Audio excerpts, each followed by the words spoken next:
Yo, what up, me guys and gals? It is Udyzyz. Is alright. Everything good, everything stable, everything goes perfectly as planned. Ha! So is. Me guys and gals, I've prepared something today, and that I'm gonna show you. But I have to do a little thing on the side, as you know. I'm not I'm not saying this is gonna be the case every single time, bro. When the live Udyzyz show starts, that there will be a little bit of a, let's say, unofficial part in the beginning. But yeah, it can happen. And yeah, seemingly in the past a little bit more often than not. I also know this. But yeah, I think we always make the best out of it with the unofficial part of the Udyzyz show, right? So just bear with me. It should be done in a short amount of time. And then we can start. So yeah, first things first. Just to be safe. Right. Safety first. And just getting my monitoring device ready. And we already got Piper in the live stream chat on Twitch. It's a pleasure to have you, Piper. Just have this little thing on the side here. And then, yeah, that's good. Alright, so I'm going to start a 3-minute ad now on Twitch so that we're good for 1 hour ad-free. And yeah, I think that's perfect time for this one now. So we'll start the ad now on Twitch for 3 minutes. Then it will pay off later on. Like some sort of delayed gratification, how it's called by some people, right? So, all right.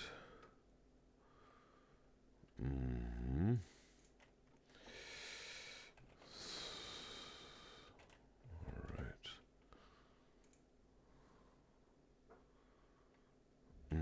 Yep. Yeah.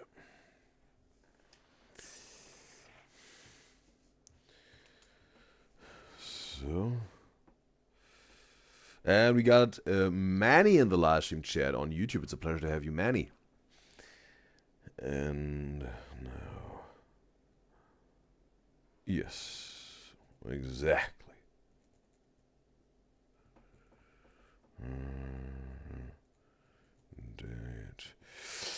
Manny is asking in the YouTube chat, did you if I seen her comment on the YouTube video? Which one exactly? What was it about, Manny? Then maybe I can find it in the archive. Maybe. Hopefully. And yes, and this one here. Perfect. And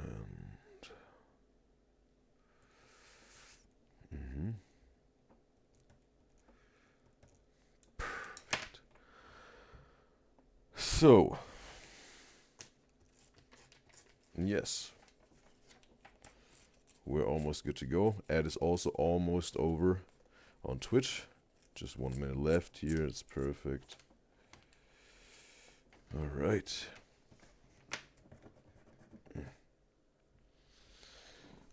So, Maddie says it was a New Thing Thursday recommendation. Oh, the Asian Glow podcast, you mean? Like with Clarence and Alcheska? This some sort of, yeah, That I've seen. If you're talking about this one, yes. So that we again sort of give them the second chance, right? The second chance. And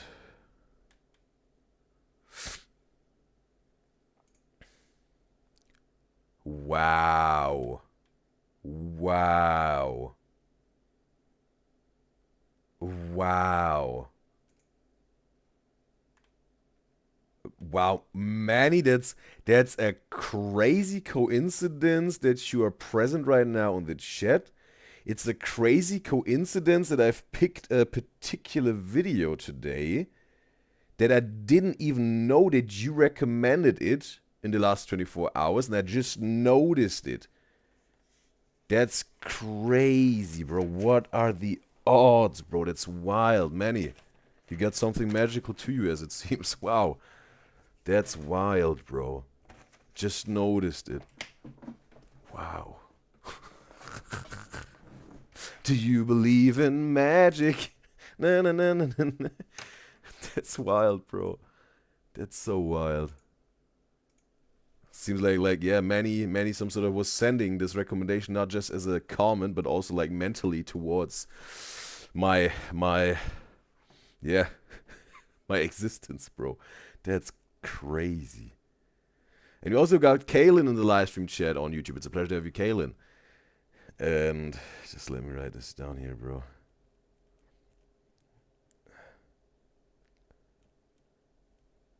Wow, bro.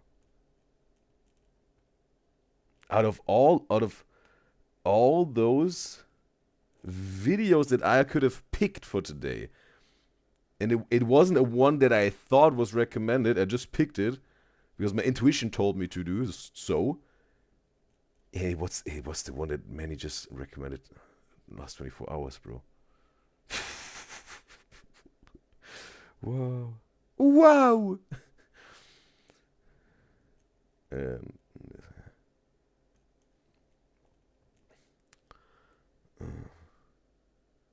Yeah.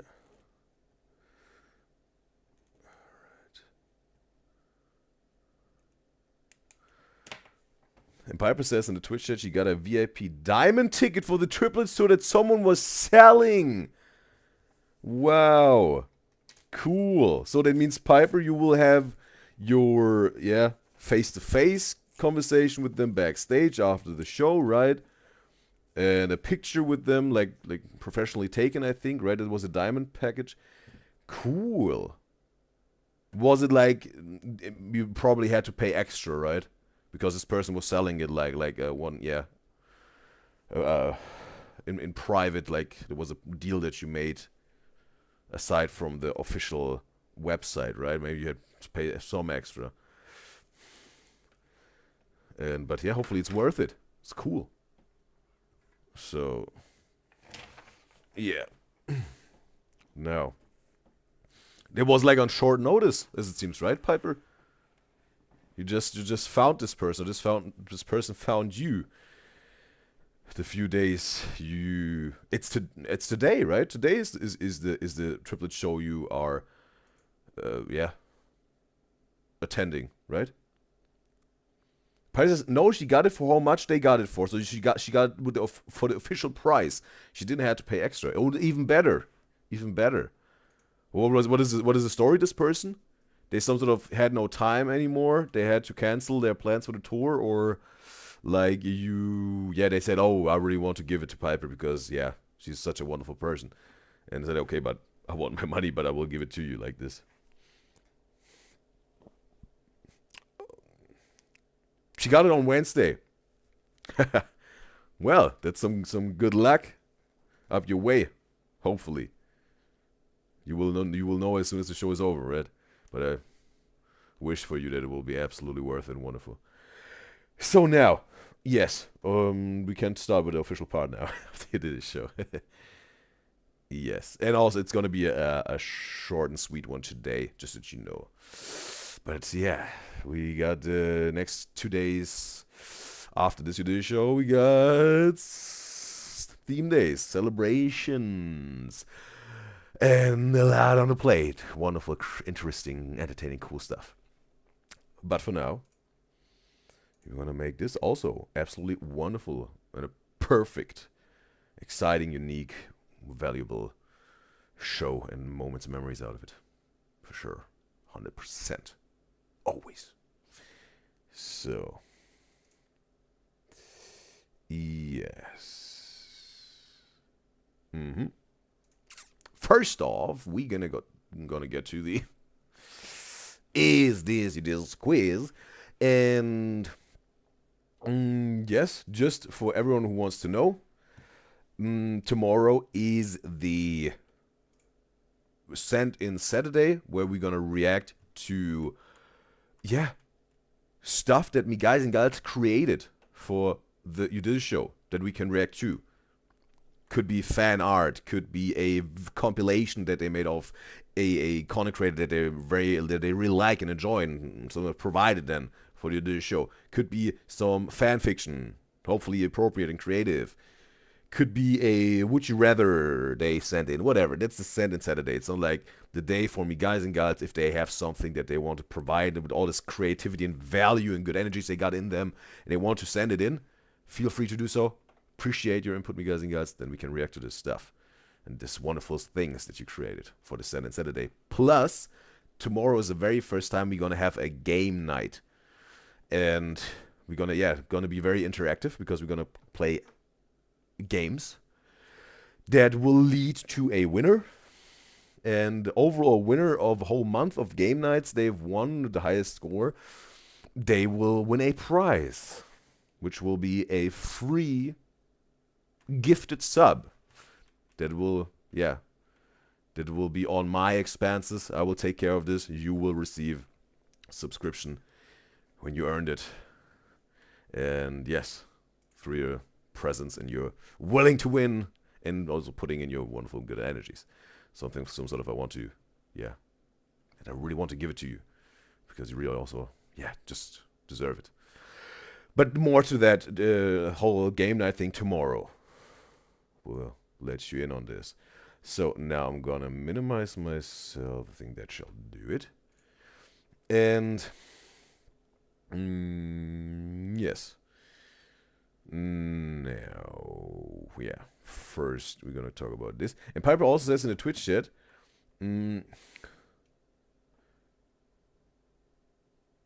she's going to see the triplets this week, right? Yeah, and she got a ticket last night, she's saying. And she's going to see them this Wednesday. You mean like next Wednesday, right? Because we already have Friday this week. So next Wednesday, right? So the 9th. Okay. She's talking about the 9th of April, yes. And she was watching Nick's edits before this. She was trying to warm up, bro, to get the full package, bro. Need to be prepared, bro, for this full Nick Sturniolo IRL presence experience. And she says now her friends are sending her some that I just saw. Alright. Yeah, she really needs to be ready for this. Yeah, Nick Sturniolo and also Chris and Matt Sturniolo full-on conversation for 10 or 15 minutes, I think, right? That she will have with them. Also, Manny says in the YouTube chat, can the video be of any creator, or does it have to be...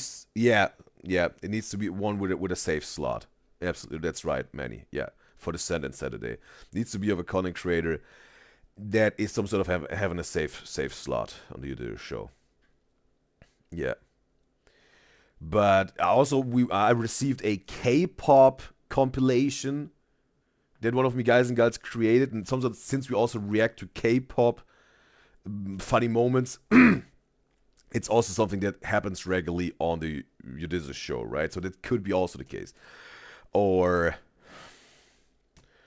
we also reacted to a Billie Eilish video with Quentin Blackwell, some sort of, and also we have this Billie Eilish interview today, so it could be also maybe a funny Billie Eilish moments compilation that you created. So there's a little bit of a gray zone that we also let's say, have to decide individually with certain, for instance, compilations that are sent in, right? Right, for Billie Eilish, for some instance, yeah, some sort of would work, right? Because it's a celebrity. We're reacting also to certain celebrities through interviews, right? That is not necessarily K-pop. I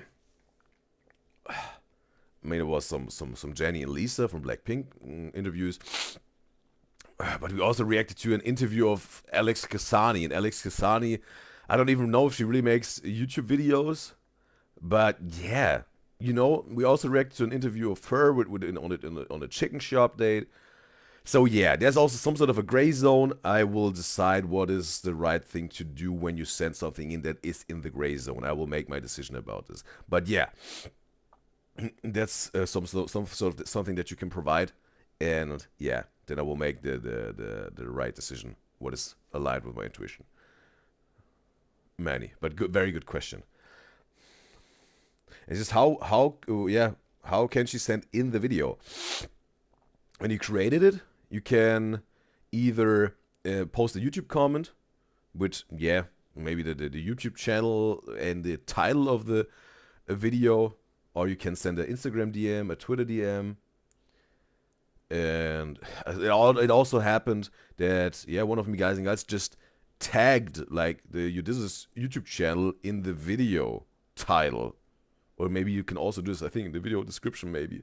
And then I also some sort of can see it in my mentioned department, but it would help me out also if you send me some sort of a DM or a YouTube comment that I also get some sort of, yeah, informed about this, because last time also I wasn't really seeing it also, and then one of me guys and girls told me in a DM, hey, there's someone who made a compilation, maybe you want to check this out, it's specifically for you. So you get the idea, right? If you create something, just some sort of directly contact me in some shape or form that's provided with the socials.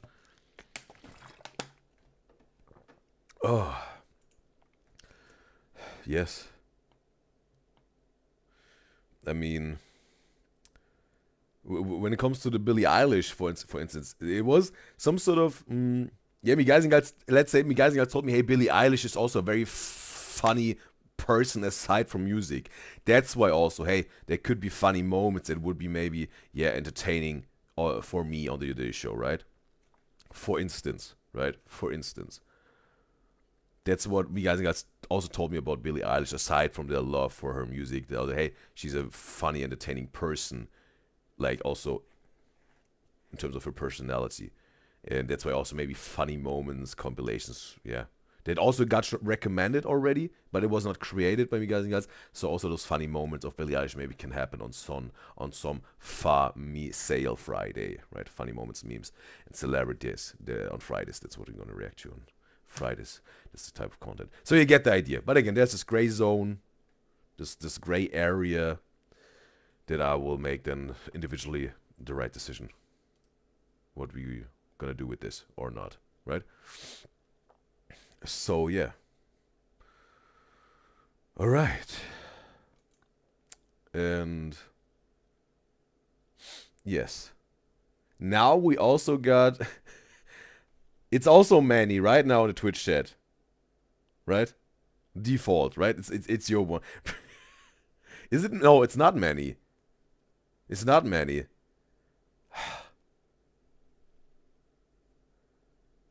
Bro, it's also with default, bro. She told me her name. I think even twice. I'm trying to keep it, bro, in mind. Michaela. Thanks, Michaela. Default is Michaela. Bro, it's with this username, some sort of it's I mean, also we got River, right? And River has not her username as River. But yeah. I will get it over time, Michaela. The more history and exchange of energies and we have, and the more familiar we get each other, the more I learn about you, the easier it will get, and the higher is the chance I will keep your name, Michaela, in mind if I see your default username, right? So yeah, default is Michaela saying she's gonna have to change her name for you. You could do that if you want to, but you don't have to. I think, yeah, since we just need a little bit more history together, I think then I will be able to keep your name in mind. We will get there. And so yeah, and we're gonna talk about this before we get into is it this quiz question of today, or the revelation, let's say. This is, yeah, as you can see, the announcement for the 900 YouTube subscriber special edition show that will happen this Sunday on the 6th of April 2025. We're starting exactly at 10 a.m. EST, 3 p.m. GMT. And it will be on YouTube and Twitch. What can happen on YouTube and Twitch, obviously, in terms of copyright. Also, in the middle, we're going to spin the Wheel of Names again, that you can win a wish for the Wish Wisely Wednesday. If you're present and tell me that you want to be on the Wheel of Names, I will announce this. And yes, if you're the lucky winner, you can wish for a video of a content creator. There's a safe slot in the show and a specific video of them. Can't be a song, can't be a compilation, can't be a new content creator. Needs to be a content creator. It can happen on the Wish Wisely Wednesday. So yeah, hopefully you're there. If you want to be there, then we can put you on the name of the wheels. The Wheel of Names. And yes, we have 60 votes, totally a lot of engagement, you guys and guys. So we can see that Slushy Noobs got already 38% voted. In second place at the moment is Jake Weber with 25% voted. That means if this is still the case till Sunday, then the Slushy Noobs will get one reaction and the Jake Weber will get one reaction of a recommended video. So feel free to make your vote until Sunday if you want to. Appreciate your opinion, and then we can see what the results are telling us and saying us. And yeah, that's that. Yes. And here you can see the most recent is this Udyzyz question.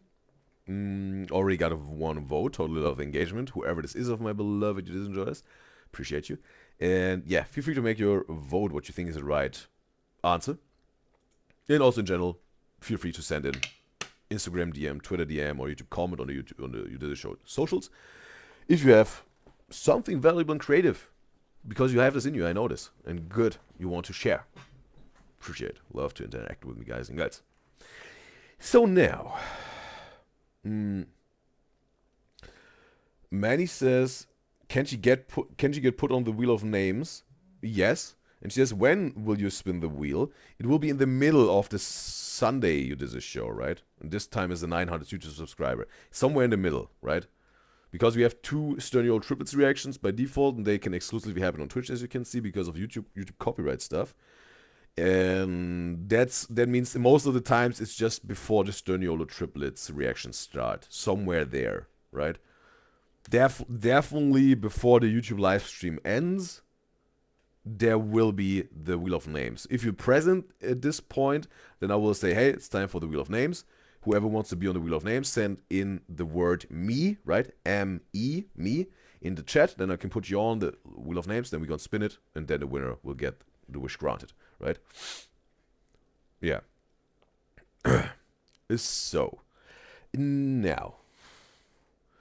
Yeah.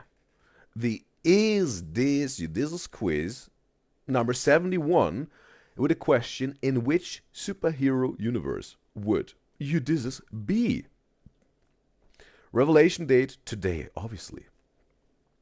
We got 8 votes. Totally love the engagement, you guys and guys. And we have 3 options, as you can see. And we have as first option the Marvel universe with 38% vote of me, guys and girls, who think, yep, that would be the superhero universe Udyzyz would be in. Second option is the DC universe with 50% vote of me, guys and girls, so clear majority. And also, maybe you're wondering, what? Third option, Disney. And then also voted with 13% of me, guys and girls, who think that's the right answer for this question. Well, let's talk about this. Or let's say, yeah, let's find out. Because obviously, I can't really answer this question because I'm not that big of a superhero dude. And I don't even know in which universe what superhero is. I have no idea who is Marvel. I have no idea who is DC. And when it comes to Disney, yeah, you're going to see the reason for that. Because we have this quiz here to answer this question. What a superhero universe Udyzyz would be in. As I found this quiz, it also some sort of said, at least in the Google search results, that yeah, it said like, hey, you want to find out what type of superhero you are? Are you in the Marvel universe? Or are you even maybe a Disney princess? That's the reason we also put in Disney in there, because maybe also Disney character can be a result here. Or are you maybe the Flash of the DC universe or whatever, something like this it said. So it seemed like Flash in the DC universe. But yeah, you get the idea. So we got this quiz, and let's find out what type of superhero I am, or what superhero I am that is maybe created by some dude, whatever, Stan Lee, and how they all yeah, who they are. Like, I think Stan Lee is probably the most. I know his name, but it's yeah, not much about the superhero thing. And yes, let's start with the first question. Which club did you want to lead in high school? So we got his options: the AV club, drama club, 4-H club, student council, speech and debate, fashion club, art club, French club, and model UN. So the thing is also, you obviously, yeah, would need to be, yeah, let's say,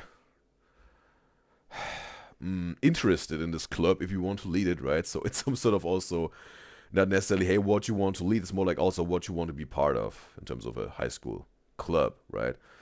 But yeah, then also if you have the time and want to lead this club, right, then lead it, right? But let's just go with what would be the most interesting for me. AV club. I'm not that big of a technology dude. Not that well versed with it. Drama club can be pretty cool, I think, because again, you can express yourself. It's fun, especially improv theater is so funny.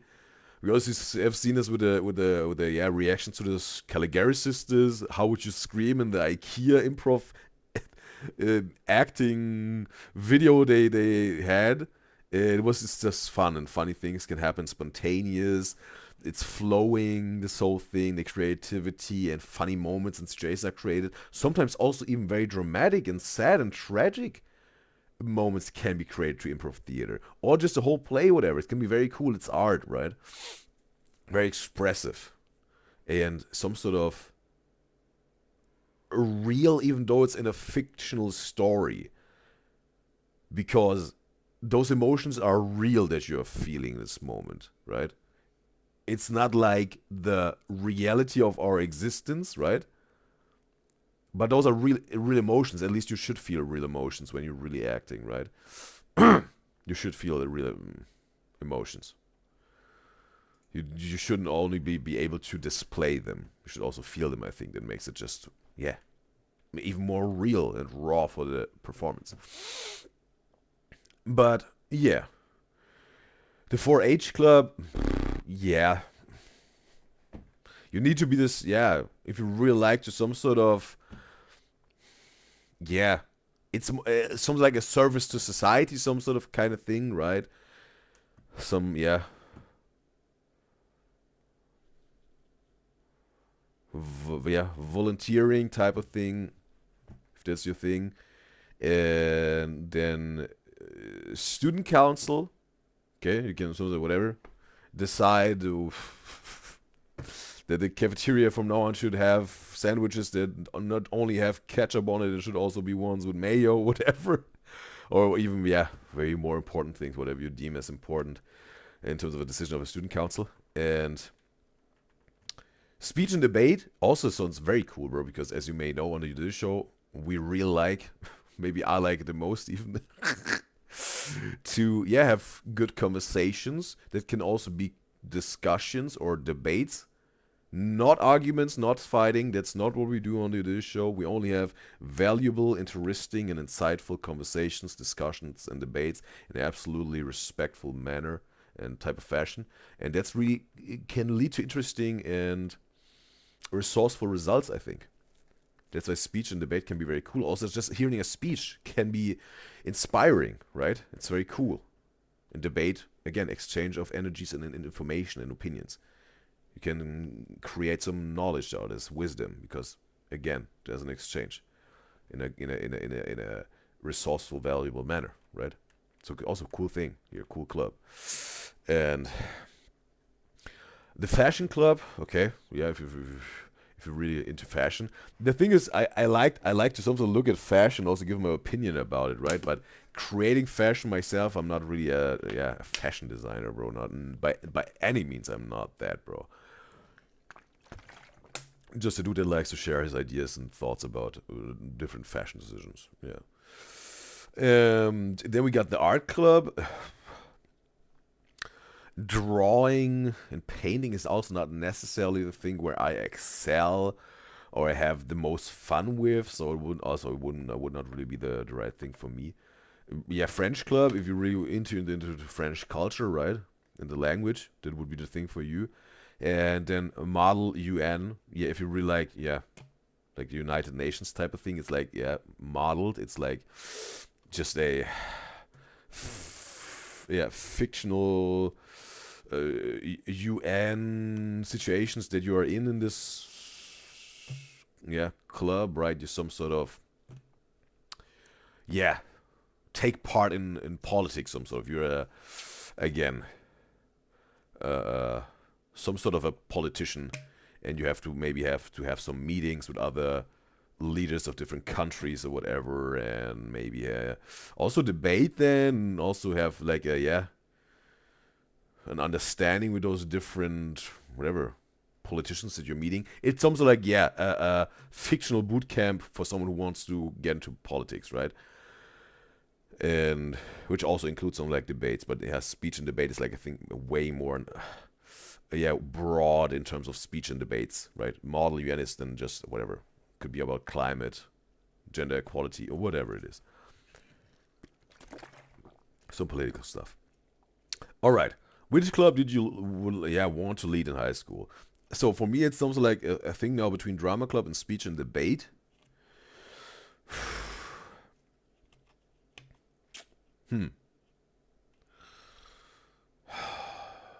Both is very cool, very valuable, I think, and resourceful, and you can really put it to use into practice in everyday life. Both, I think, right? Like drama club, when you get this again, you need to be you need to be creative and quick-witted, also for improv theater, right? To come up with something can help you out in all departments in life. Speech and debate. Debate is also, you need to have a quick wit, some sort of, to win a debate, some sort of, because sometimes there's also, when you go into this club in a competitive type of setting, then you can sort of win a debate, right? There are competitions and tournaments for this. And yeah, you need to be very good at expressing your ideas and thoughts, and yeah, maybe even convince an audience, or at least a jury, right? Some judges. And also, speech can be pretty cool, bro, because maybe you have to hold a presentation at your office job, and it's some sort of also connected with a speech. Just some sort of are holding while you're presenting. So both very good. Both very good. And also drama club, again, if you're able to express your emotions, can also really help to express the emotions maybe in your personal life. Hopefully in a controlled manner, because it's also how I like to call it, flow, let it flow and control, right? Control and let it flow. All right. Manny says, "Do you react to the video right away or next live stream?" Which video? Which video are you talking about, Manny? The wish that you're winning, or what video you're talking about? With your message, would like to understand. All right.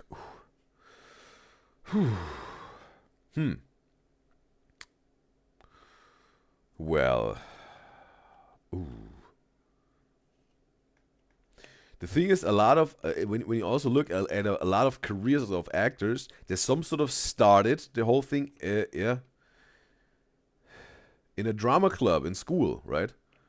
A lot of actors, not all of them, just were somewhere, just wherever, were starting whatever, like with 26 years old.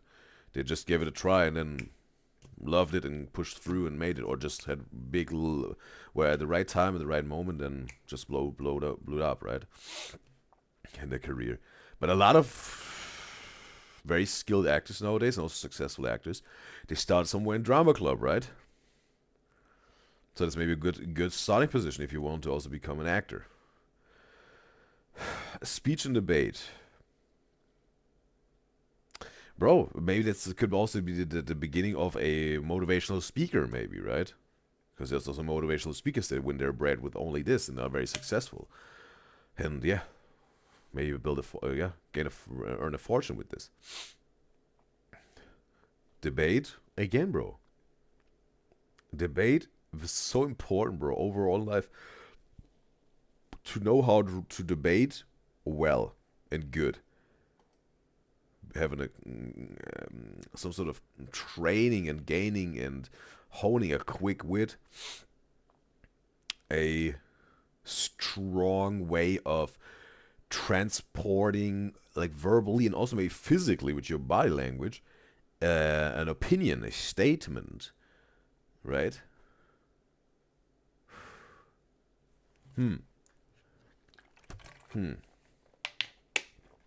Right, it's a tough one, bro. Both are very good. Both are very good. All right. Drama club or speech and debate.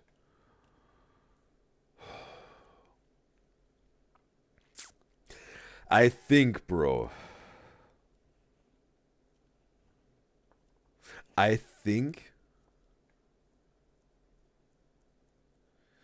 since I naturally like to debate with people, again, in a good, upright, proper, strong type of fashion. And so sort of, yeah, even holding speeches every now and then, right? Some sort of on the Udyzyz show. Sometimes, yeah, some people like to call it that he yapping. Sometimes I like to call it sometimes rants. But yeah, at the end of the day, maybe some people would even call it speeches, right? That I'm holding. But you see, that's something I just like to do this, yeah, naturally, some sort of, right? But I think with the drama club, there would be more to learn for me, right? There's way more, let's say, a well of knowledge and skills that I could gain out of, right? Would be very cool and fun. Because with speech and debate, I do this a lot already, and yeah, like it. I have to say, real love it, bro. I love it to debate and then have rants and share my ideas and thoughts. Yeah, maybe even some sort of holding a speech. I love that, and do this a lot already. And yeah, I think with the drama club there would be just more potential to learn new things. And also, I love to gain knowledge and I love to learn new things. Right? I love that. Yeah.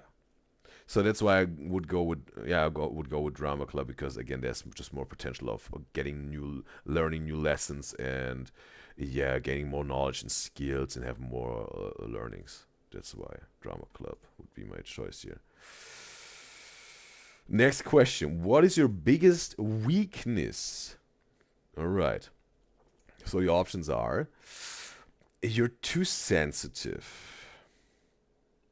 You love too hard.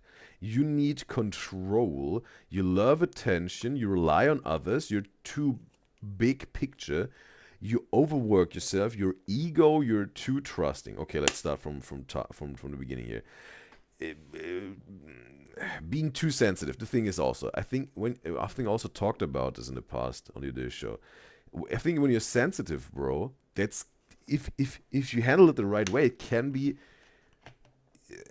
even maybe a superpower for some people, if you're a sensitive person, because you can really, for one, feel strong emotions, and it's beautiful, right, in itself. You could feel a strong, yeah, emotion of love, but you can also feel a strong emotion of sadness, and both are true and real emotions that are beautiful itself, but they need to be controlled, I think. Then they can be good emotions. Because maybe some people like to label it as positive emotion, love, and negative emotion, sadness. But I think what it really comes down to, if emotion is good or bad. And as long as an emotion is true and real, it could be anger, it could be love, it could be sadness, it could be happiness, right? As long as you can control them and some sort of transmutate them into something resourceful, valuable, upright, and good, then it's a good emotion. That's what I'm talking about. And that's why, again, if you can really manage and handle your high sensitivity, maybe, like emotionally as a person, bro, then you have, yeah, maybe some would call it a superpower, bro.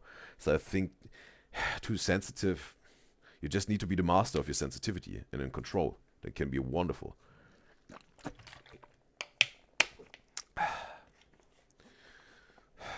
But maybe it means like you're too sensitive in terms of that you can't even control it, right? That's maybe the thing, right? You love too hard. What does this supposed to mean, bro? You love too hard in terms of when you're in love with someone, to go crazy. Again, uncontrolled love. I also talked about this. Love can turn out as a very bad emotion, bro. If it completely gets out of hand and out of control. Horrible things can happen in terms of an uncontrolled emotion of love. And, oh boy, you need control. I think that's not a weakness at all, bro. Again, but very subjective opinion here. I think control is so important, vital, and also, at least for me, mandatory to live a good, upright, strong, and fulfilling life. In my opinion, because that's what I say. You got all the power, always, over your life, yourself, and everything inside of you and outside of you. Because you got all the power. You can make your life happen. You write this book of your life yourself. You are the author. You got the pen in your hand. You write those pages, right? And yeah, that's what I think this is, yeah. But again, if it's too crazy, if you're a crazy control freak, again, I think it's just about talk about extreme sides of the spectrum here when I talk about what control or loving too hard or sensitivity, right? Maybe with this question, you love attention. Okay, maybe when they're talking about, maybe it's like a crazy attention seeker that would do the craziest things and completely maybe undermine their own integrity to just get attention. Maybe you rely on others.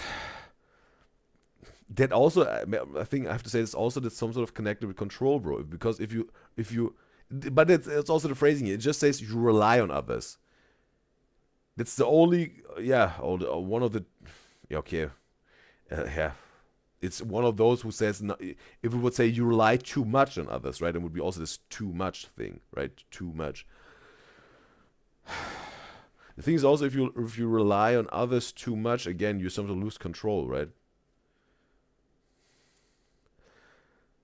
The thing is, if you rely on others, you some sort of give away some sort of a little bit of control, right? But you also, again, if you have a team, right? If you have a team, you also have to rely a little bit on your team members, right? To make this thing happen, because everyone has maybe their own department. You have to rely on them that they will do their part. Or maybe even if you're the leader of a group, you have to rely on that every single one of them, group members that you maybe given a task, that they will fulfill this task, right? Rely on them, some sort of. Bro, since we as humans and living in a society, we some sort of have to rely on each other, right? But not too much, but also maybe not too less, because again, like, then you can become a hermit, bro. Right? Some sort of. It's a little bit, bro, very broad statements here, or answers for this this question. It's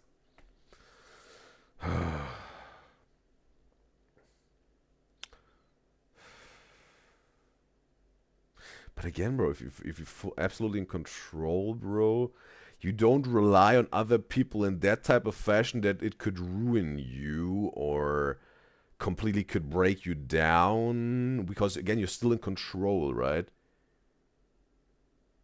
It's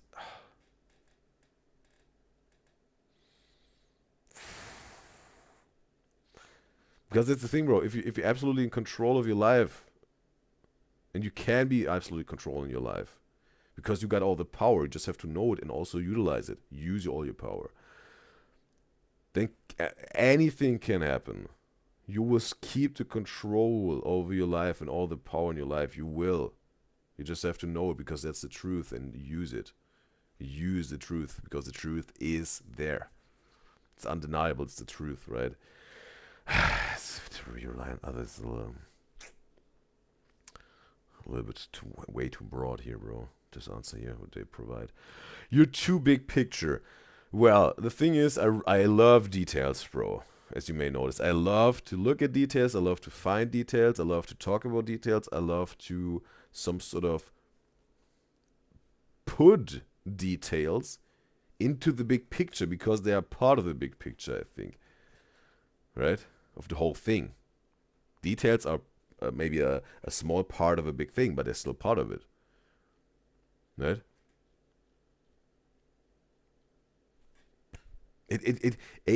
When we talk about a really like a physical thing that you can touch, bro. Let's say you have something like a machine, and there are some little screws in there, right? Some bolts. There are some bolts in those machines. Little things, right? A big machine and just little things in there. Details. Little bolts, little screws, right? If you don't take a look at those screws, if you don't take a look at those bolts and put them perfectly there and keep an eye on them, maybe every now and then, or maybe all the time, if you have to check this whole machine, you should do this, right? You also have to look at the details, because if the details aren't working anymore, or there's a malfunction of this machine, and it's maybe because of a bolt or a screw that is fell out of it, or it's got stuck in a very unfortunate situation that makes the machine malfunction. If you find this detail, you can fix it. You can get the bolt out, get the screw out, and put a new one in that is functioning. Or you can rearrange this whole thing, or you can tighten it if it needs to be tight, or a little bit looser because again it's too tight, whatever it is. That's why details are so important, bro. So you do your too big picture.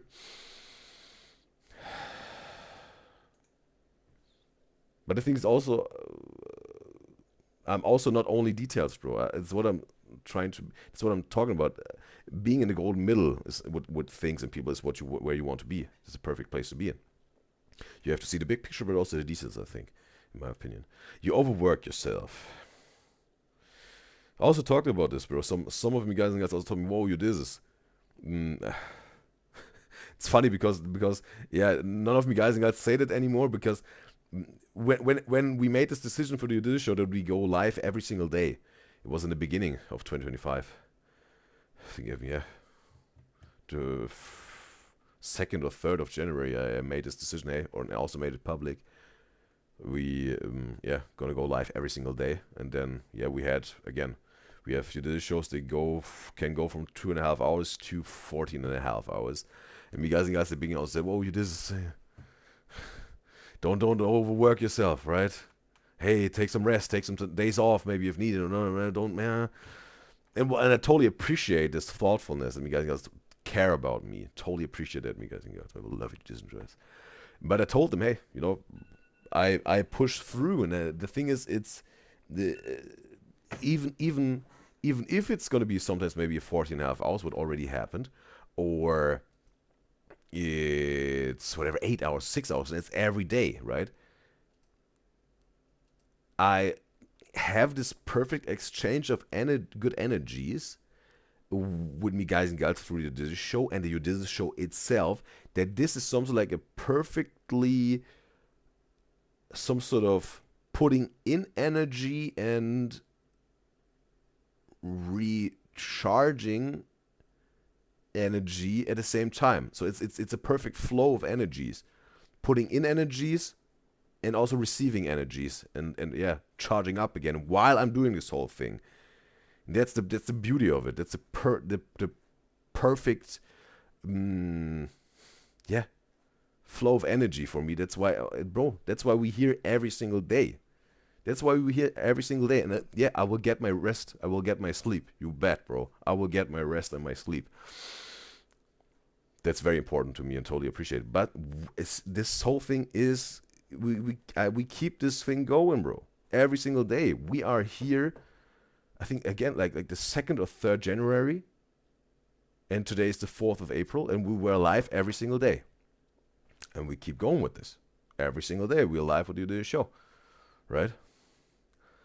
And with today we are 3 months in. Every single day, live with the show on YouTube and Twitch. I think YouTube came 2 weeks later, but definitely with Twitch we were live. But again, it's like the show is live, definitely since 3 months ongoing till this point, and we'll keep going on every single day live on the show on the internet. Yeah, and that's because again, how I like to say, we have this perfect exchange of energies while the show is going, and yeah, also obviously get my sleep. I make sure I will get my good high quality, proper, perfect amount of sleep every single time in the 24 hours. Sometimes it happens, right? Yeah, I could get a little bit more sleep, or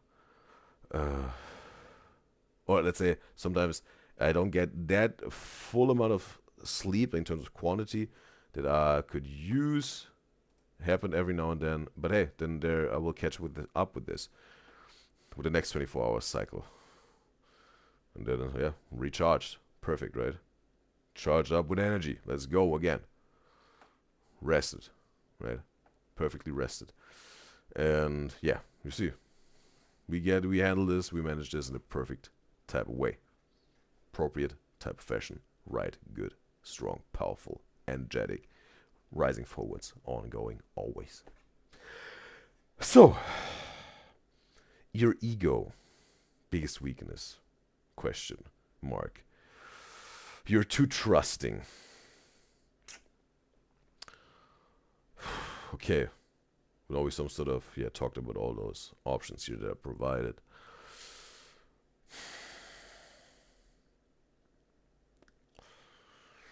And how they phrase it needs to be a weakness. That's a tough one, bro. It's a tough one.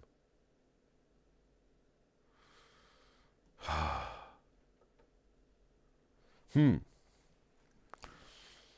think that being too sensitive is not my weakness. And also, again, if someone is sensitive, if they master control it, it's even it's a power, right? It's an some people see it as a flaw, but if you control it and master it, then it's an asset, bro. You need control. No, it's not a weakness. I think you love attention, like in terms of it being my biggest weakness. No, you rely on others. It's I think it's not a weakness, bro. If you do it in a controlled way, that you still got all the power, even if they then don't come through.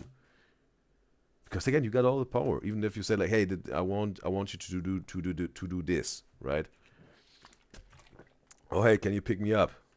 And they don't come through. They don't pick you up because they overslept, or they slept in, or whatever, they forgot it, or whatever it is. We will find a solution always to everything and everyone, always, because you got all the power. So yeah, you're too big picture. No, not. You overwork yourself. No, your ego. No, you're too trusting.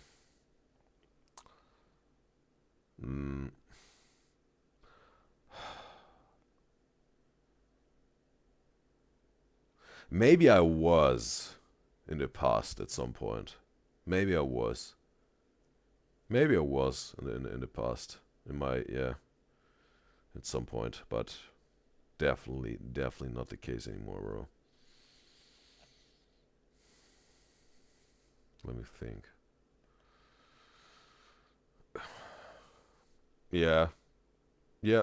Yeah. There were definitely some instances in my life where maybe when I were too trusting, when I trusted someone too much. But I learned my lesson, bro. That's good. That's what also every single thing that happened in my life, in exactly the way how it happened. It's good that it happened. It's good what happened and how it happened, exactly how it happened and what happened, because that made me who I am today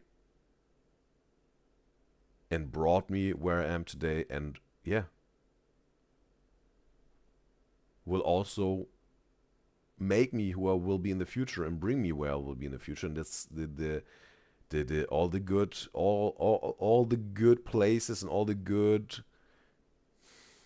people, and yeah, just all the good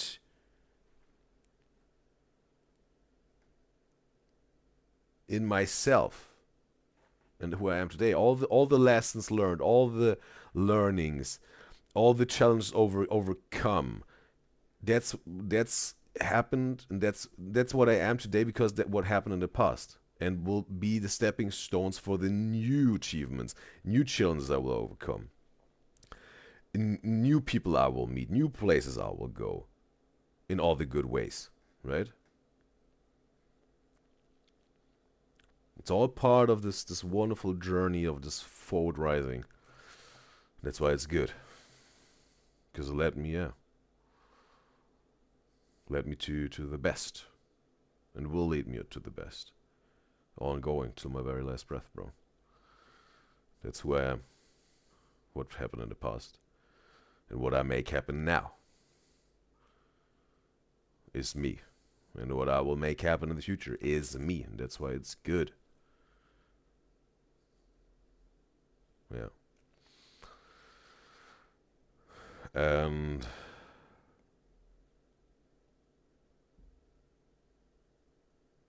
yes. All right. Oh, that's a the question combined with those options and answers is a very tough thing to choose now, because none of those are really fitting to me, bro.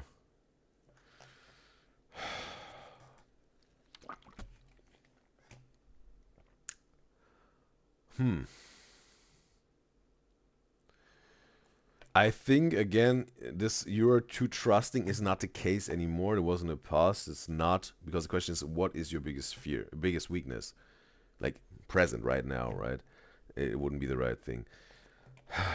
I think the only thing that is left, it would make maybe a little bit of sense, but also not perfectly sense. But at least where you make maybe can make a little bit out of it, bro, is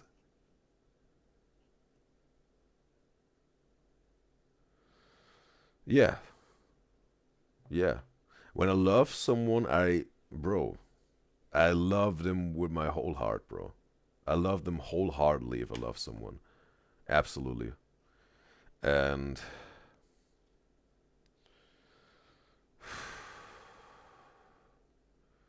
the thing is also, bro, it happened in the past that maybe I made pretty, yeah, stupid things out of love in my past. And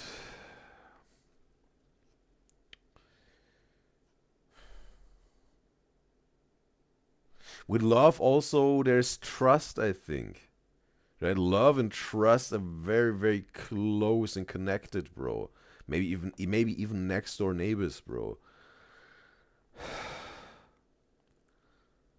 Or just even interwoven with each other, right?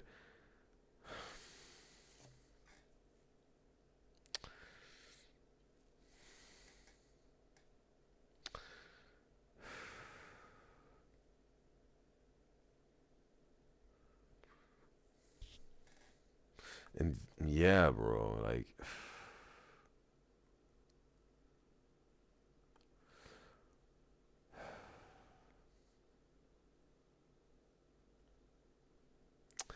I think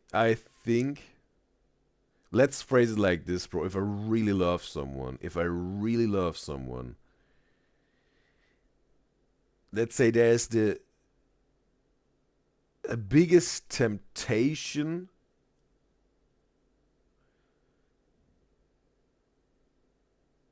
to maybe make an unwise decision that I, let's say, fell victim of in the past. Yeah, a few times. And but through that I definitely learned my lessons. But I think still this temptation can be there. But I'm just master of it now. I'm just having all the control over it, right? But if I had to say, like here again, whatever the temptation maybe would be to do something, or maybe something too much of it, right? Then would be maybe love too hard. But the thing is also, I also talked about you can't love someone a little bit and you can't love someone a lot. I think if you love someone, you love them, and if you don't love someone, you don't love them. There's no in between. In a lot of things in life, there are some sort of like this shades of gray in between. But I think love it is either there or not, in my opinion, right? You just love people individually, right? And if I love you wholeheartedly. All the love that I have will some sort of, yeah, love you. That's what I want to say. And that's obviously a big energy, a big force that you have to control and master. And that's, let's say, maybe that's the biggest challenge, right? That's the biggest challenge that you have to sort of mm, overcome every single time to stay in control and stay the master of it. And that I, let's say, have learned on several occasions in my life to, yeah, keep control and mastery over it and keep all the power over it. And yes, that's why I answer this with, what is your biggest weakness? Yeah, you love too hard, even though, again, the phrasing here, it doesn't really make that much sense, I think. But I made my I may have explained what I mean with this. There would be this something like, yeah, there wouldn't be, even though it's not much, but it would be the most, it would make the most sense as an answer here, even though the phrasing and the question combined won't really make sense, I think. But I gave my statement to that, how it would make a little bit of sense to me. All right, and next question. Pick a troubled Leonardo DiCaprio to save. All right. Probably way easier question. I think it was probably even the toughest question up there. All right, we got Inception Leo. We got The Departed Leo. I watched Inception. I watched Departed. What's Eating Gilbert Grape Leo. Watched also this one. Man in the Iron Mask Leo. Also watched this one, but can't recall a lot. I only know that this Leo was, yeah, imprisoned in a dungeon with the mask on. It's this one scene I can remember, but not, yeah, almost nothing after this. And made this amazed woman or whatever, and she sees his beautiful face or whatever, right? She thinks he's so beautiful or whatever. Romeo and Julia Leo, haven't watched this. Titanic Leo, watched this. The Aviator Leo, watched this. The Basketball Diaries Leo, haven't watched this. Oscar is Leo, well, yeah. That's the real. That's the real Leonardo DiCaprio. Till when did he get his Oscar? 2014 or 2015 for The Revenant, right? I think it was around this time, maybe 2016. Definitely between 2014 and 2016, in those 3 years. All right. All right.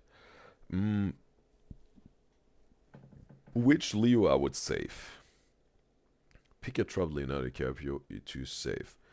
Well, we have to talk about the situation those Leos are in, or at least the characters in this settings, fictional settings, and this last one is like the real setting. But it was some sort of he saved himself, some sort of, or like let's say the Academy saved him in terms of finally giving him an Oscar, right? And so that's out of question here. The Oscar-less Leo, I have to say. And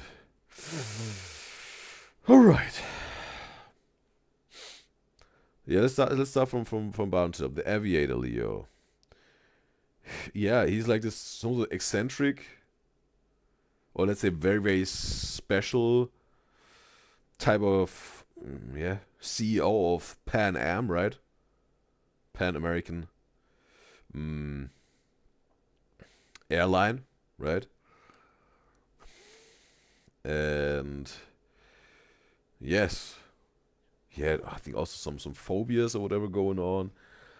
So some would call him maybe a troubled genius, some sort of, right? He was some sort of suffering through his own genius or whatever. Now also there's some sort of phobias and whatnot. And also got Katie, I think, right? Katie, Kqtie, probably Katie, right? It's a pleasure, but correct me if I'm wrong. It's a pleasure to have you, Katie. And she's saying the hustlers uploaded a new video named "Trapped Her Sisters in an Escape Room." Yeah, that's then something maybe for tomorrow's Udyzyz show. But I very appreciate very much, Katie, that you told me. I also, right before I've started this Udyzyz show, also I've seen that she just uploaded the video. But I want to react to this for tomorrow's Udyzyz show. So, Katie, if you think it's the right thing to do, would be wonderful also to have you tomorrow for this reaction. Since you also mentioned it, I think you will also want to see this reaction. Would be wonderful to have you. We're gonna do this tomorrow on the Udyzyz show. And all right, this is this Aviator dude, right? What was even his conflict in this movie? I can't really recall it.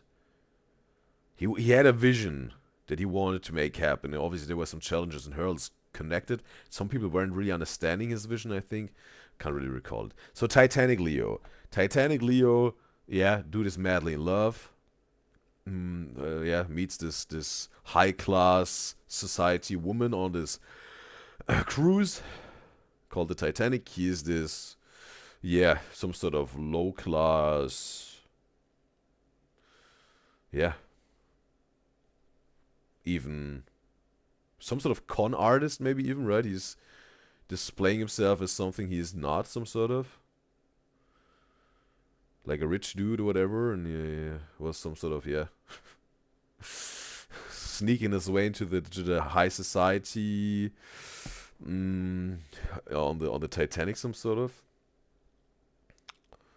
And then fell in love with Rose, right? Jack and Rose. And is so deeply in love with it, he even gives his life, he sacrifices his life in the end to, save Rose's life, right? As soon as the Titanic crashed into the iceberg and the whole, crew and guests, whoever survived, is freezing to death in the water. And there's Rose on this door that's floating, and he jumps into the water. That the door will carry her weight, because if he would be on the door, this whole thing would sink. So there needs to be this decision to be made, and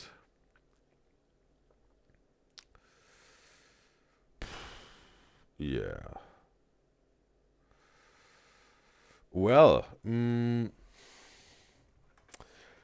I think when we talk about the Man in the Iron Mask, the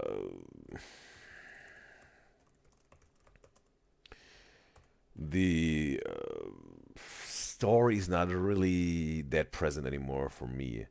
I know again, maybe it was unjustified that he was thrown to this dungeon or something, and he was suffering in this iron mask or something. I don't really know the plot anymore. That's why I don't have this much information I can work with at the moment. What's eating Gilbert Grape? This type of Leo is this some sort of yeah young teenage boy. He's mentally not on the highest level because I think it also was already the case when he was born, some sort of. And he has this family, his older brother, Gilbert, like the Grape family, right? And he's the younger brother of Gilbert, and there's also a sister, I think. Yeah, and there's this big, yeah, like a mom that's very overweight, and she's not really leaving the house because of shame, but also it happened because I think her husband left the family or died, something like this. Definitely lost the husband in some type of way. And that's why she started, yeah, eating a lot, and then more, and then more, and more, and more, and more, and gained a very unhealthy, overweight state. And also doesn't want to leave the house anymore because now she's also a little bit, yeah, ashamed of herself or whatever. Doesn't want to meet any people but her family and stays in the house or whatever. And yeah, spoiler alert, bro. Spoiler alert.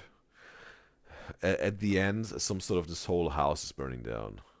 Mother dies, and it's some sort of only the children are left. Like I think like Gilbert, like it's played by Johnny Depp. The dude is, I think, early 20s or something,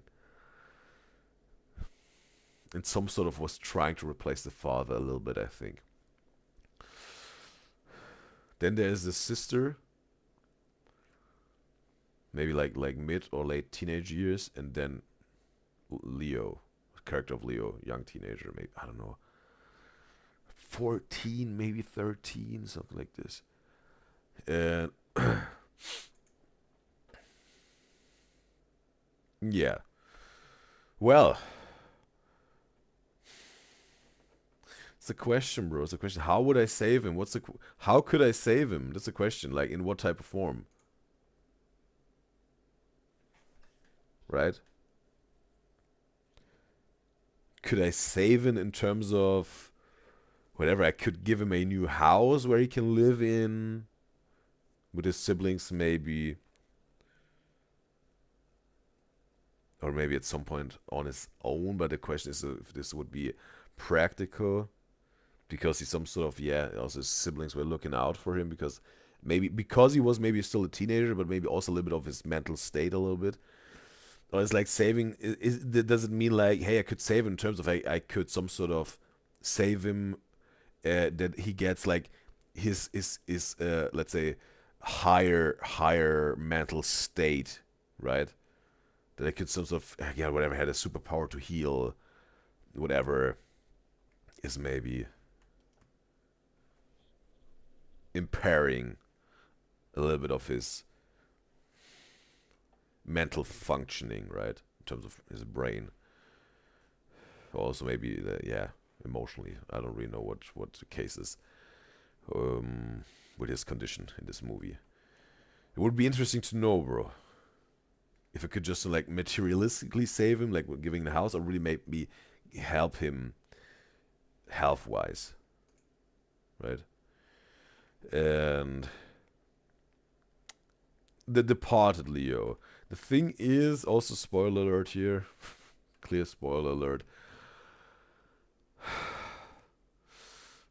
It a lot, bro. That with the Departed, bro. There's like Matt Damon in there. There's Leonardo DiCaprio in there. I think also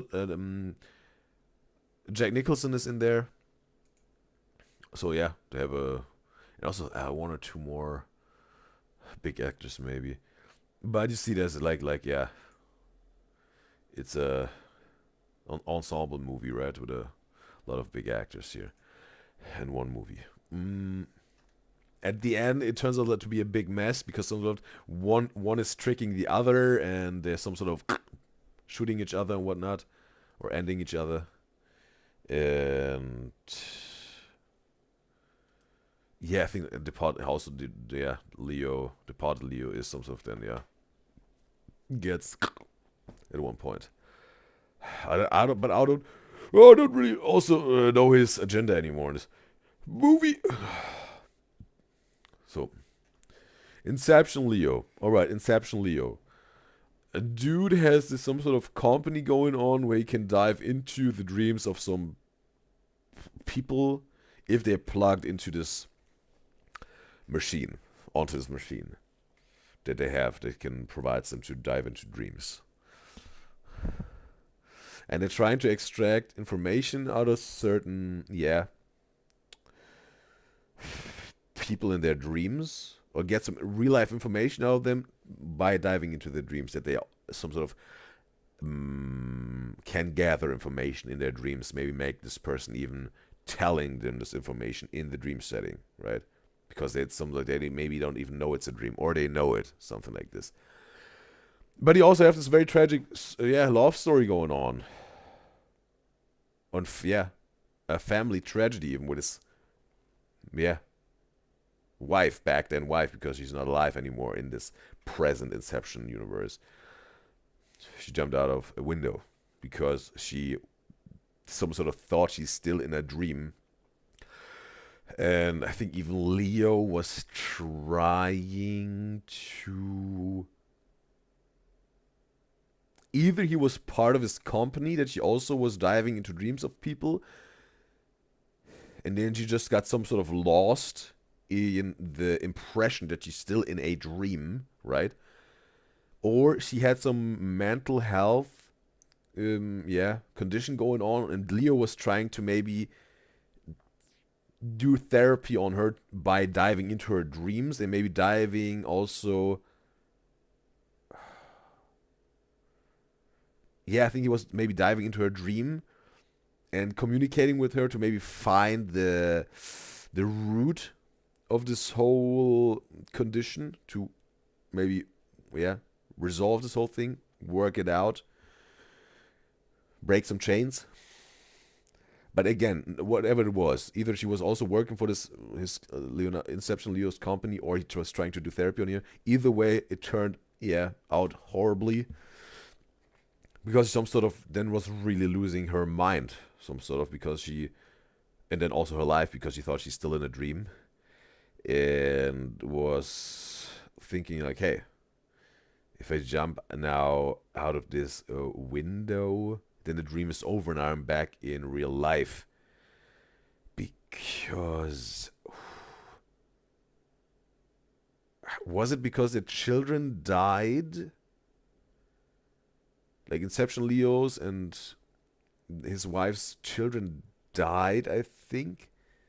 And she wasn't able to handle this and manage this, like, mentally, and that's why she said, okay, this must be a dream right now where our children died, and that's why I have to jump out of the window, and then I will wake up and I will have my children back. Inception Leo, jump with me. That we can be back in reality, united with our children, to be a family. And Inception Leo saying, no, we are in the reality right now. Our children are already dead. It's horrible, I know, but it won't help anyone. Not our children, not yourself, and also not me. If you jump now out of this window, because then I don't only have lost our children. I also have lost you, and you don't only have lost your children. You will also lose your own life, and ultimately also me. Because you won't live anymore. You won't be alive anymore. And she's not getting it. She thinks that's like a dream version of Inception Leo talking to her, trying to hinder her to stay in the dream. And see, like, it was crazy, dramatic. And she was something like, imprisoned by her own mind that played tricks on her to, lead her into making an end to her own existence, while thinking that will be the solution to get back her own life, what it wasn't. So yeah, see how absolutely tragic this is, bro. And he also has to work through this, bro. He has to work through this. Wow, it's tough, bro. That's tough.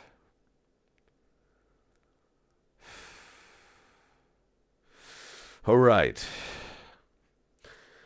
All right. For me, it's like between three, bro. Inception, Leo, because again of this horrible, tragic, experience he had to make. Not only losing his children, but also his wife. And his wife, some sort of, yeah, did it to herself. And the children, I think they died through a tragic accident or something like this. And the question is, how could I help him or save him? Could I cause that his children are still alive, that his wife's still alive, and they can be a family and everyone is healthy? Would I be able to do this? Or would it be Inception Leo with his two dead children and his wife did herself, and just helping him and saving him with him getting some peace and keep on living his life? That's the question here, right? What is it with What's Eating Gilbert Grape, Leo? Can I help this kid to get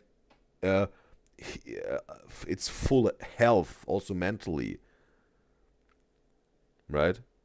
Or can I just help this kid in terms of materialistically, like giving them a house? Like that's how saving them is meant, because again they don't have really a house, and maybe also not really an income source. I think like Gilbert didn't have a job at his grocery store, but yeah, to make ends meet in this gonna be a tough one a little bit, right? And it was already tough when also their mom in the house was there, and then just imagine he has to pay rent or get a mortgage. Probably won't be able to put food on the table anymore. Just have a roof on top of their house, over their head. Titanic Leo would be just to save him, maybe like really his life, right? That he can have this love story with Rose, right? That their love really can happen, and or let's say there can be a happily ever after, that can really live their love longer than after the tragedy of the Titanic, right? Crashing into the iceberg. All right. All right.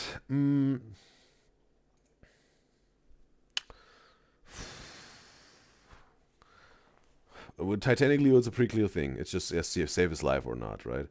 What's Eating Gilbert Grape Leo and Inception Leo? Question is, hey, can I save Inception Leo's whole family and their lives, or just helping with getting peace emotionally and accepting and finding peace with the loss of his whole family? Or and is it what's Eating Gilbert Grape Leo? Can I just financially save him, buy him in a house or whatever? I mean, maybe a good person that really takes care of him, looks after him. Or can I mentally heal?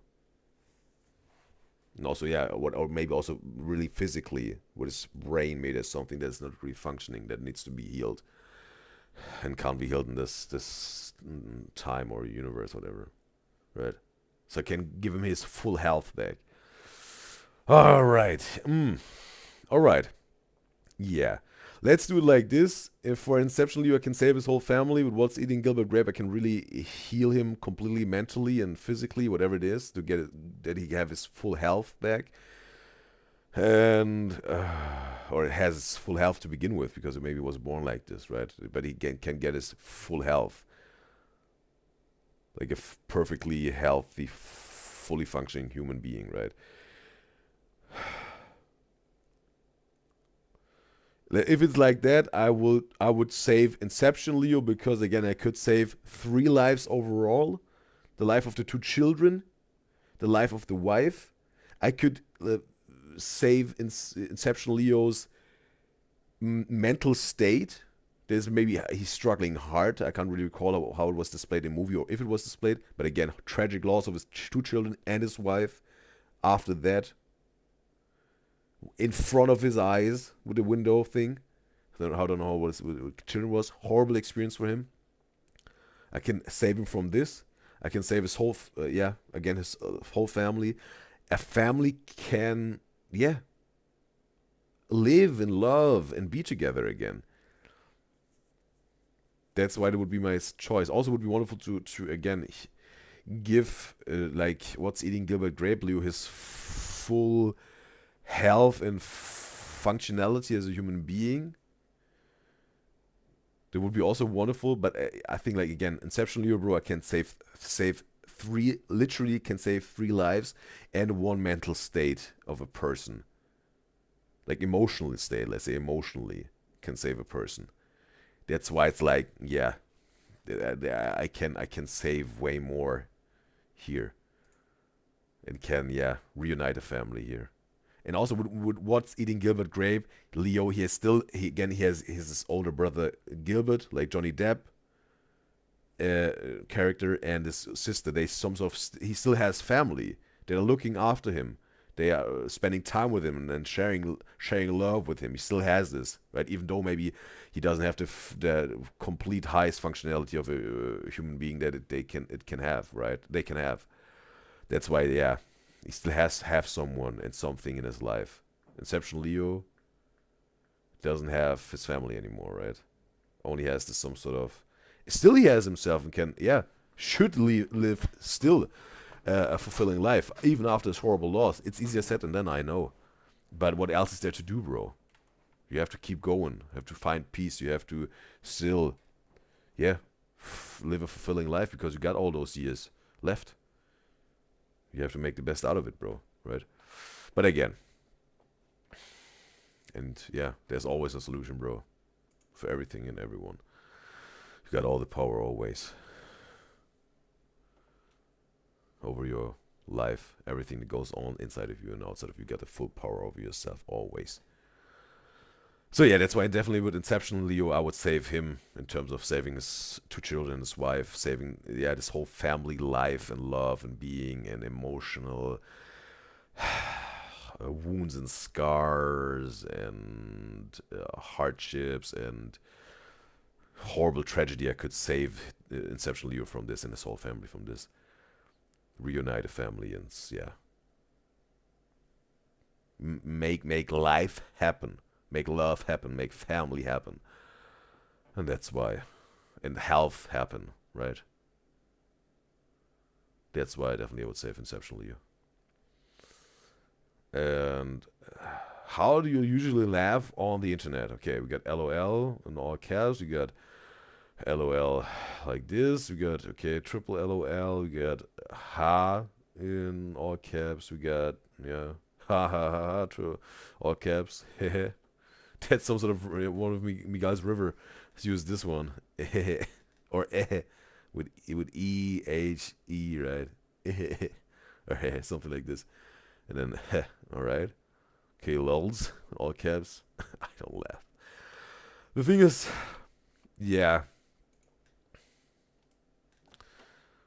bro, with the LOL, I don't use this at all anymore. Maybe I used this in my younger years, bro.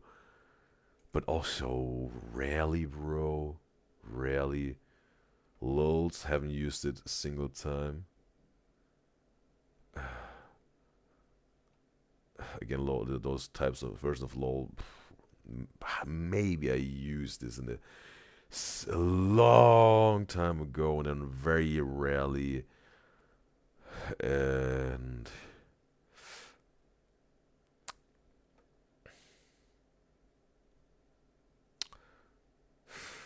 ha, also not. I wouldn't use this for like laughing if I would send a text. More like maybe like ha, got you or whatever, right? Maybe if it's like a little bit of a like a little bit of a chuckle you want to use via text, like not really. And again, it would be more like a chuckle when I want to put this in text from like like right. But really like laughing, it would be like this that would be my type of right. right? Typing like this in a text form. Yeah, that would be my type of laughing on the internet. And your boss or teachers would describe you as flexible, passionate, determined, amicable, empathetic, a big dreamer, obsessed with work, diplomatic, hilarious. So now this thing is also, it's not how you see yourself, it's not how you see your best friends maybe see you, it's not how your parents see you or your siblings see you, whatever, like people that may be very close to you. It's your teacher and your boss, or your boss, right? You only see them at your job, and they only see your job, the version, like the let's say let's say they only see the job setting you, because definitely you very with every single person you're very different, because you have a different vibe with the person, a different connection with the person, right? You won't be like exactly the same with everyone, because you have different relationships, different situations, different settings that shows different shades of you, right? Depending on the given situation or relationship you have with this one person going on. So that's why you have maybe a different type of shade of your personality, your character at the job, or you have a different shade of your character or personality at school or college or whatever, right? And yeah, that's why. Yeah. Again, we can also only talk about your your job. Let's call it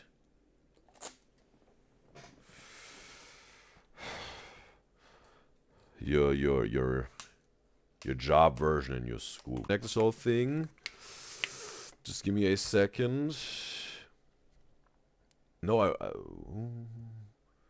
all right, just give me a quick second. We'll try to fix this, that we can move on.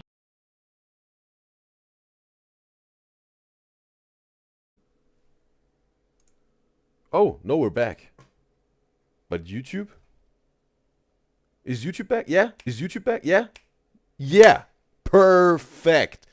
Victory, bro. Victory, success, win, triumph, glory. Because the internet was some sort of trying to mess it up, but we got it fixed. And the Twitch live stream and the YouTube live stream were catching up with us and connecting again. Perfect, we're back. Still absolutely one piece. Those streams on Twitch and YouTube. Great success. Wonderful. Achievement, bro. Ha! Alright. Also appreciate all of you guys and gals who stayed loyal in the chats on YouTube and Twitch. That you stayed on the live stream. Appreciate you guys and gals, your loyalty also. So yeah. So now. Flexible, passionate, determined, amicable, empathetic, a big dreamer, obsessed with work, diplomatic, hilarious.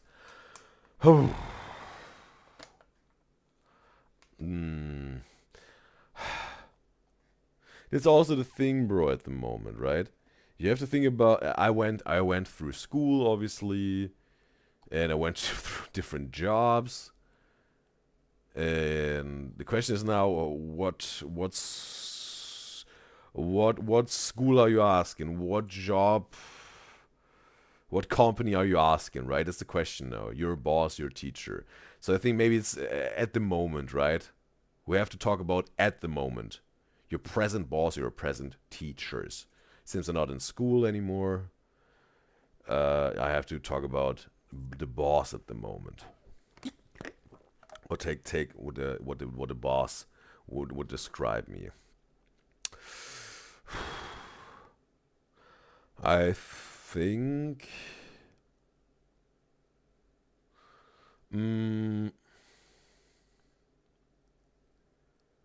it would be how my boss would describe me at the moment. Like my at the moment, my recent boss. of the job, obviously, because I'm my own boss, bro. Better believe, bro. And mm,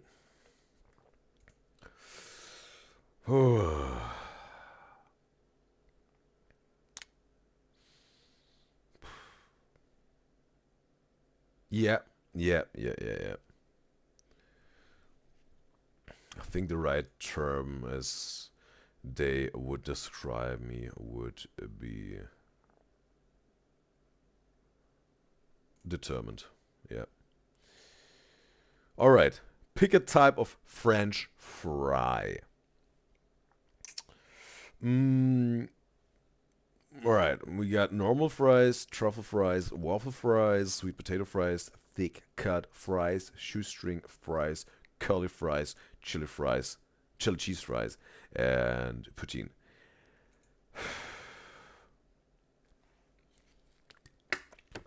I have to say, it really depends where you're getting them, at what place.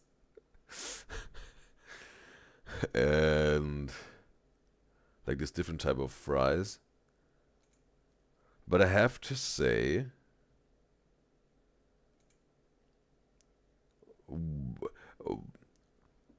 would those two type of fries, I always have a, let's say, a delightful culinary experience, let's say. It's waffle fries and curly fries. I like those types of fries the most. Curly fries and waffle fries, but I have to make a decision now. Mm. Oh, bro. Oh, they're both so good. Mm. Yeah.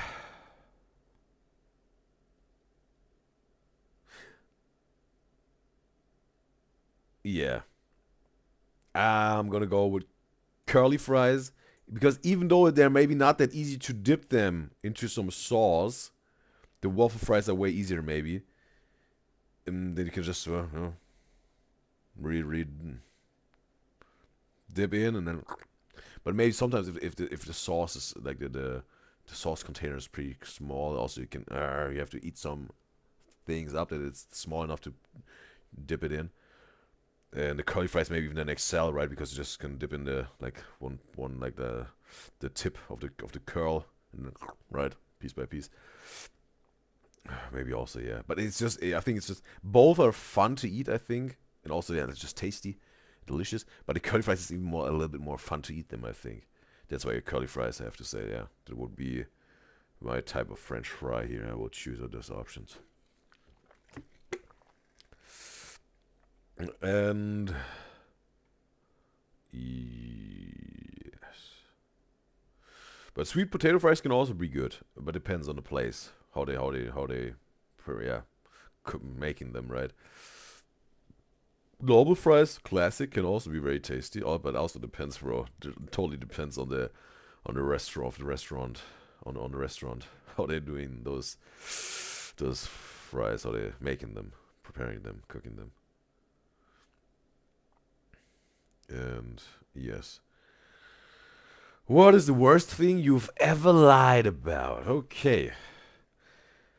Being sick, liking someone's clothes, grandma dying, fake listening, lying about seeing a movie, dating, waking up, being 5 minutes away, liking someone's cooking.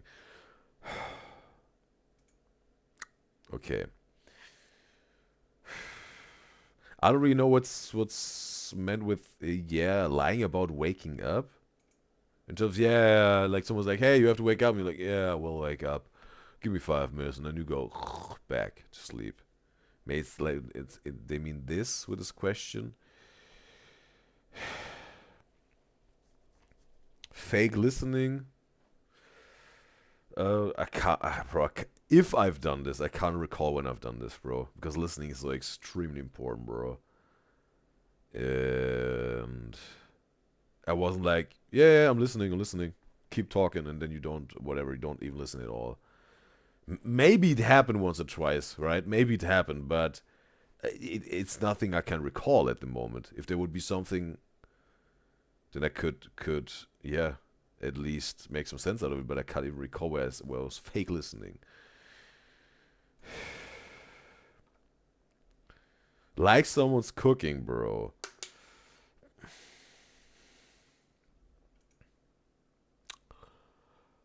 I can't recall it, bro. I can't recall it where I was lying about someone's cooking. If it wasn't some sort of touching my taste, I wasn't like, that's disgusting, and whatnot. No.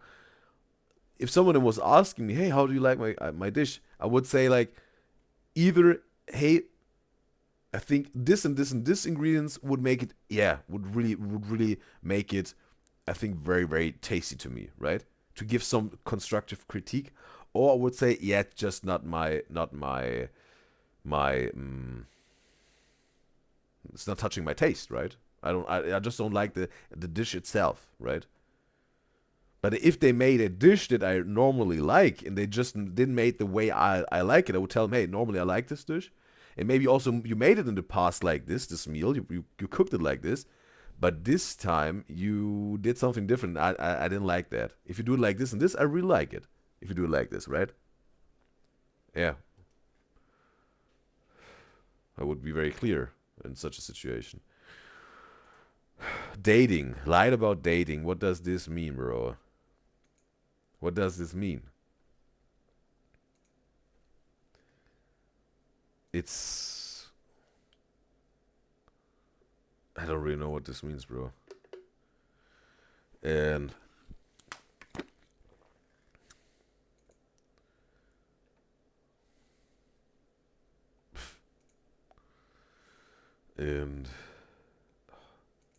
would it be, I don't know, that maybe you were dating someone and you also were dating someone else at the same time, and then they were asking you, hey, I am I the only person you're dating at the moment? And you're saying, oh yeah, you're the only one, but they aren't, because again, you have maybe someone else also that you're dating. That would maybe then a lie. I think if you're dating someone, right, and you're dating someone else at the same time, so you're dating two people at the same time, they should know about this, bro. They should know about this. Right? Then keeping it as... That's the thing, bro. Then when they ask you and then you're lying all this, first of all, some sort of...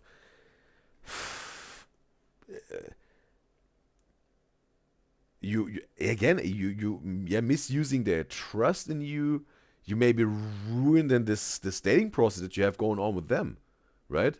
And then maybe also wasting their time, because maybe you ruined this whole thing with your lie, right? You broke this trust that you maybe built this far with a lie, and then they will find out at some point that you're dating someone else. Got this drama, completely unnecessary. If you would just tell them, yes, you're not the only person I'm dating at the moment. And then they can say, oh, wait a second. I'm not cool with this. It's either me or them. And then you can make your decision, maybe, right? And maybe I say, okay, then I have let go of you because, I want to keep on dating this other person also, right? Or they say that, okay, I'm gonna go with you. I will let go of the other person. Or you say, hey, I'm dating this other person, yes, at the moment, and this girl is saying, like, okay, cool. I just wanted to know the truth. It's cool, fine by me, right? Right? They just wanted to know the truth, and they can handle it. Right? So that's the thing, bro. That's what I'm talking about. If this, just be truthful, because it would, even though sometimes it's hard, it will always pay off, because there will be the best, strongest, most upright and good result out of this. Right? The best, that will be the best, upright and strong and powerful, true result. Right? They just want to know the truth, and then they can work with it. They say, okay, goodbye. It's not nothing for me. Okay, cool by me. Cool, fine by me. Just wanted to know. Just be true, bro. With each other. Be truthful. So no. If it's like that, no. and haven't lied about this. And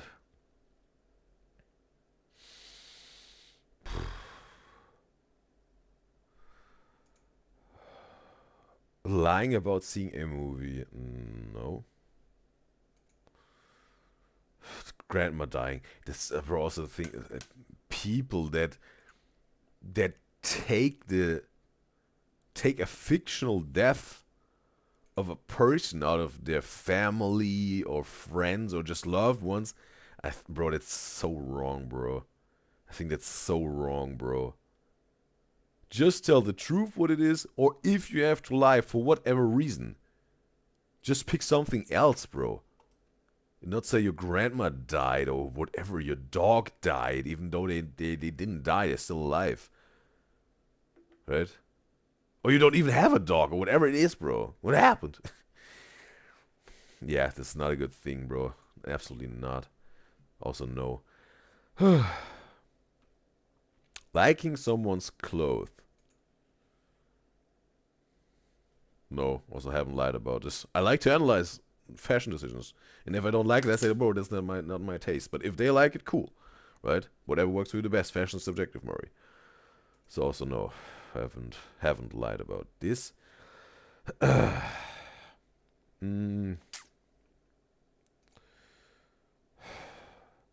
So we got 2 more left. Being 5 minutes away. Being 5 minutes away. Oh, bro, that's a question, bro.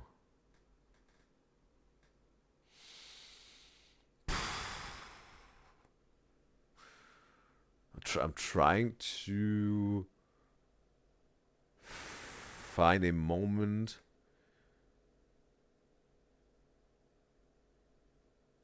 if I even did that, and if yes, what the context was, and if it wasn't even lied, because maybe sometimes you're almost there at a destination and you just text someone whatever, hey, 5 minutes I'm there or whatever. But whatever, let's say you're in the subway, and then also you say again, 5 minutes I'm there, but then the subway all of a sudden, yeah, has some technical difficulties, and this whole thing is stuck, and then you have to whatever. It takes 5 more minutes, and then you're essentially 5 minutes late or whatever, right? And then it wasn't necessarily a lie, but yeah, right, because then you text, hey, and maybe also then you had no service anymore or whatever. Or no data, because again, whatever, like it wasn't working in this particular area in the subway, whatever. Bro,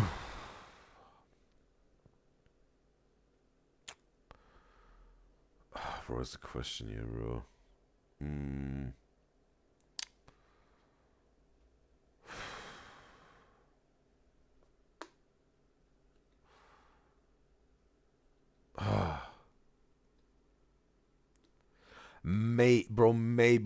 Maybe it happened in the past, bro.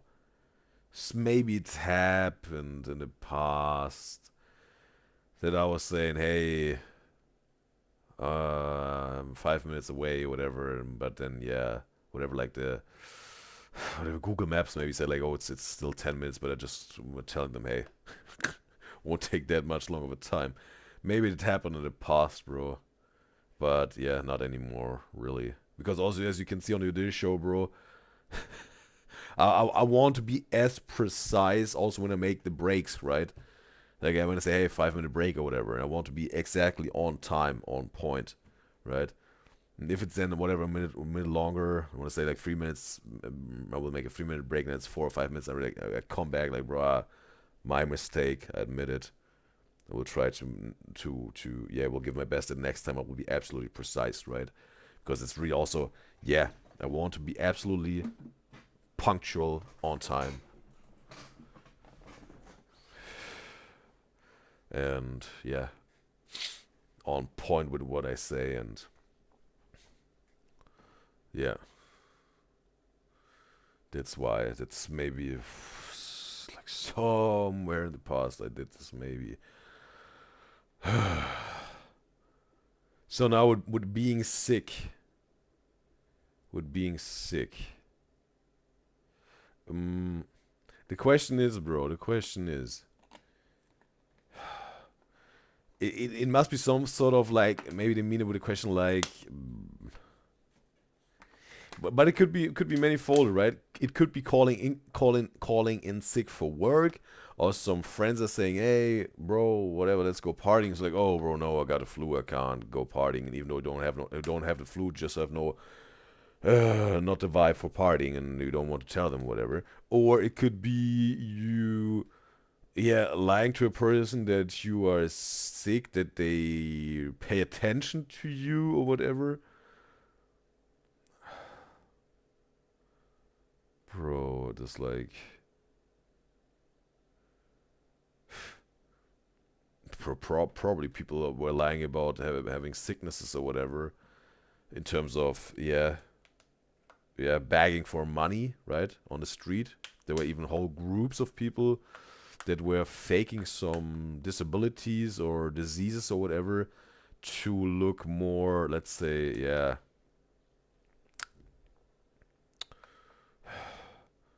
vulnerable, or that people feel more sorry for them, that they will give more money or something.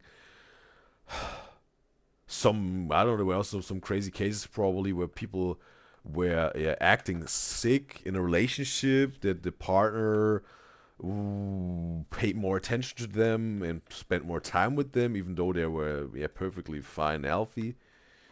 Or bro, there was even, it's not necessarily a sickness, more like a condition. I think there was also, like, in the past, there was like this, some sort of content creator, I think on TikTok or whatever. This there was a woman. There was some sort of, yeah, claiming that she has, I think, Tourette's, right? And then, yeah, this whole thing was debunked, and she was exposed by people that really, yeah, did the research, and found out she's just lying for the cloud, and was trying to make a, yeah, a cool, persona and personality out of it. And she was essentially faking those Tourette's symptoms to, yeah, be more unique and niche, and that people maybe feel a bit sorry for her and support her, and, yeah, like, and then, yeah, she was completely exposed. It was just lying about this, and that's horrible, bro. People faking sicknesses and diseases and conditions is just horrible, bro. It's so bad and so wrong. So I haven't done this, no, none of this. But, I have to say, bro. I have to say, absolutely. In the past, bro, when I was, yeah, when I was not that wise, I was, yeah, it happened, bro. I was calling in sick for work, bro. Yes, it happened. I admit that, bro. Because, yeah, I wasn't really wise at that point. And I could come up with all the good reasons why I did this and whatnot. But fact is, I did this in the past, absolutely. But yeah, it was not at all in a, yeah, let's say, health sector where there are also patients involved. Because I also talked about this in the past in the show, that people that are some sort of like nurses or something like this, right? Or maybe even doctors or whatever at a hospital. They're, like I said, like, they're working there, and there's something like whatever, they're calling in sick or whatever. That's because, again, those health sectors, right? They are even, yeah, already that demanding. And there is, yeah, maybe, at this moment, even a manpower that can't even really handle all the demand of, yeah, sick people that need to be taken care of. That if you're then calling in sick, it's even more exhausting and strenuous on the whole team at this hospital, maybe, or this, nursery home or whatever. And that also then translates on, yeah, the poor patients that maybe don't are not taken care of that well, or mistakes happen because, yes, some people in the team are crazy exhausted and overworked, and then obviously also tend to make mistakes, and, yeah, makes room, is breeding ground for errors and mistakes. And then, yeah, also there can bad things happen to the patients and also the team, the employees that are working there. They can burn out or whatever. So you can see that yeah, it can also have horrible effects, not only on the coworkers you have, but also on the patients if you work in the health sector. And when I was calling sick, it was not at all in a health sector job, not at all. Because I was talking about in the past, it is very bad, and no, wasn't doing this. Had nothing to do with the health sector. With yeah, when I was calling sick in the past. But yeah, in itself also not a cool thing to do, because also again, if you're in the office or at a construction site or whatever, white collar, blue collar, whatever you work in, yeah, it's not cool for the team, right? And yeah, I did this in the past, and was not a wise thing to do. I'm wiser now, and yeah, yeah.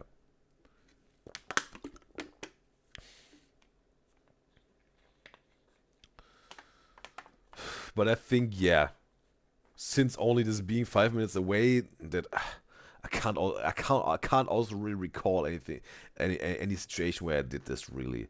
I can't really recall it, bro. But maybe, bro. Yeah. But yeah, but all this other stuff, definitely not. With the fake listening, also, if it happened, bro, I can't recall it at all. Here, maybe, but also not really know. So yeah, I think yeah. If I have to pick one of those answers for this question, what is the worst thing you've ever lied about? And again, it wasn't really a sector where it would have been horrible outcomes on patients or also like the co-workers, because when I did this also like this,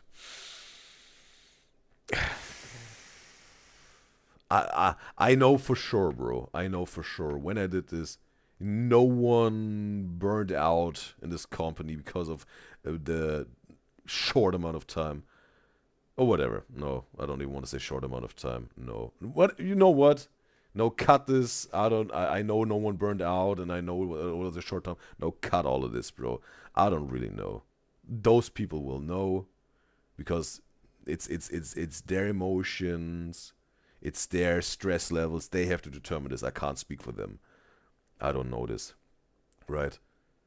And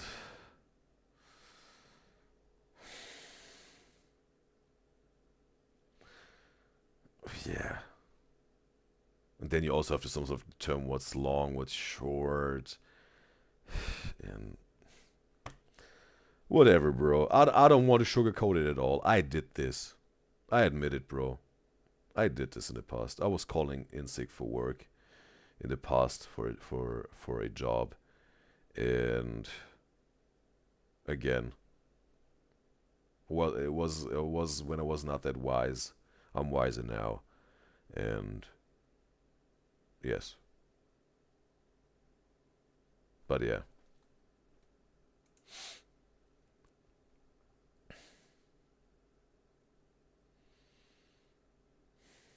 yeah, but yeah, that would be the option. I that's the option I choose here for this one. That what is provided here, right? The worst thing that you ever lied about here with those options. And yes.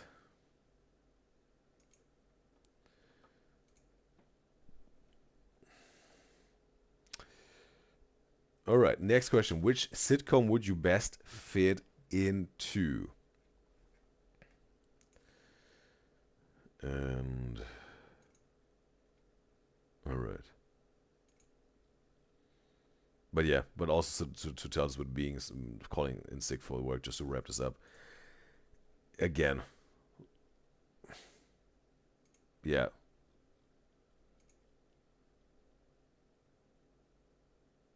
long time ago, haven't happened in a long time, and also not I don't plan on doing this again. Calling in sick for work again was an unwiser version of me, and now I'm wiser. So yeah. So now, which sitcom would you best fit into?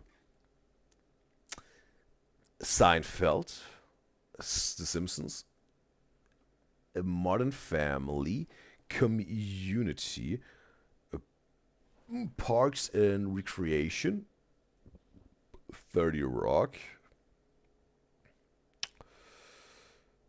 Friends, The Office, and How I Met Your Mother. So Seinfeld, haven't really watched a full episode. Every now and then I may have saw a few scenes.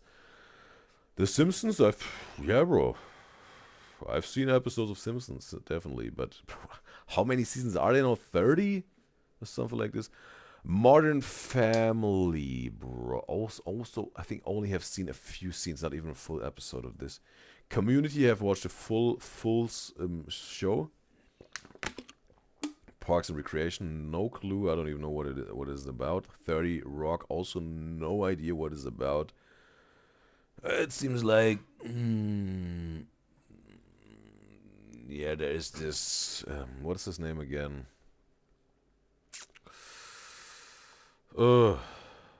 Alec Baldwin, right? It's Alec Baldwin. But again, don't know this show.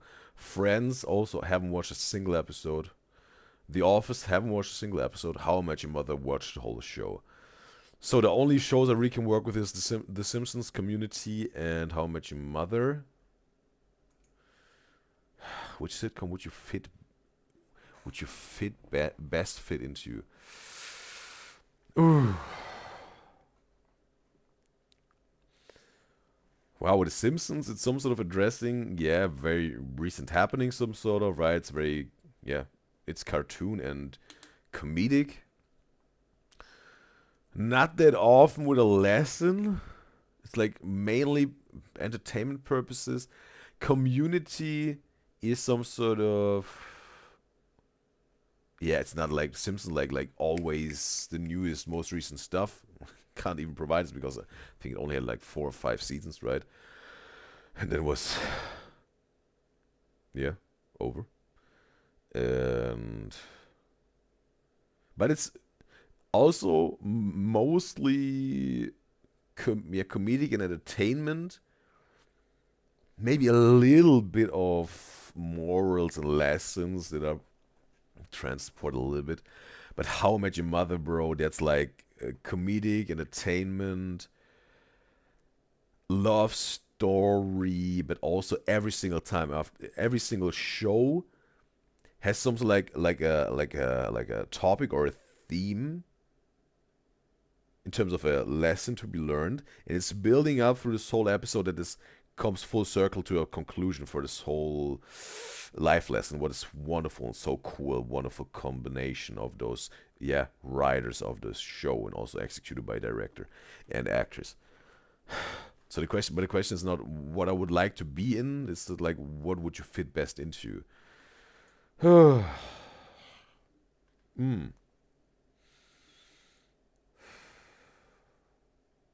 Wow. Picture yourself. I think The Simpsons would not be the case, but now picture myself in Community, or picture myself in How I Met Your Mother. Oh. Mm. Well. Well. And we got Angel in the live stream chat on YouTube. It's a pleasure to have you, Angel. And she's saying Friends is the best series out of these ones, to be honest, in her opinion. What of those shows you have watched, Angel? And how would you rank them? And what makes Friends the best show for you would also be interesting to know. If you'd like to share, would appreciate. Okay. I think.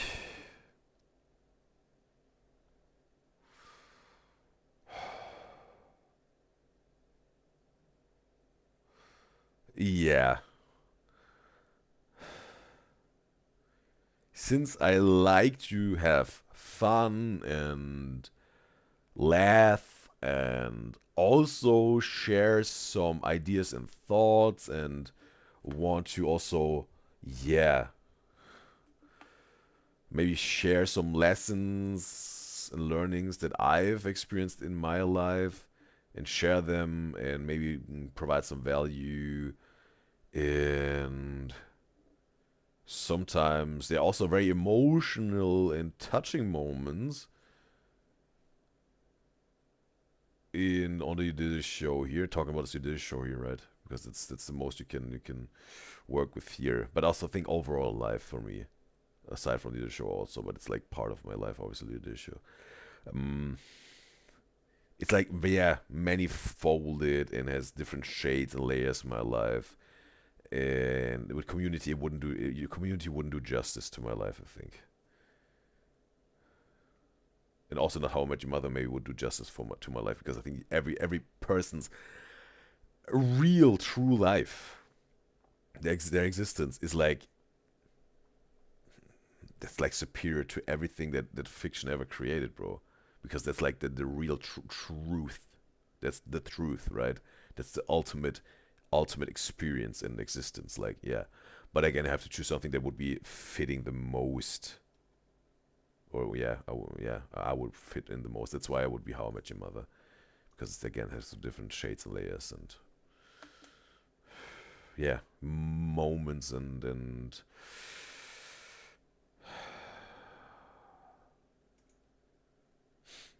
yeah,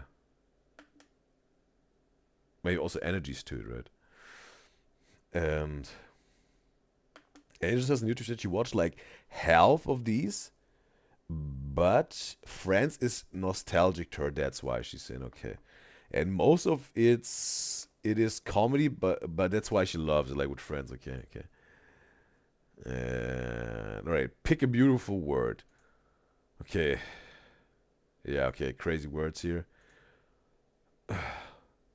Lithy, penumbra, susurrus,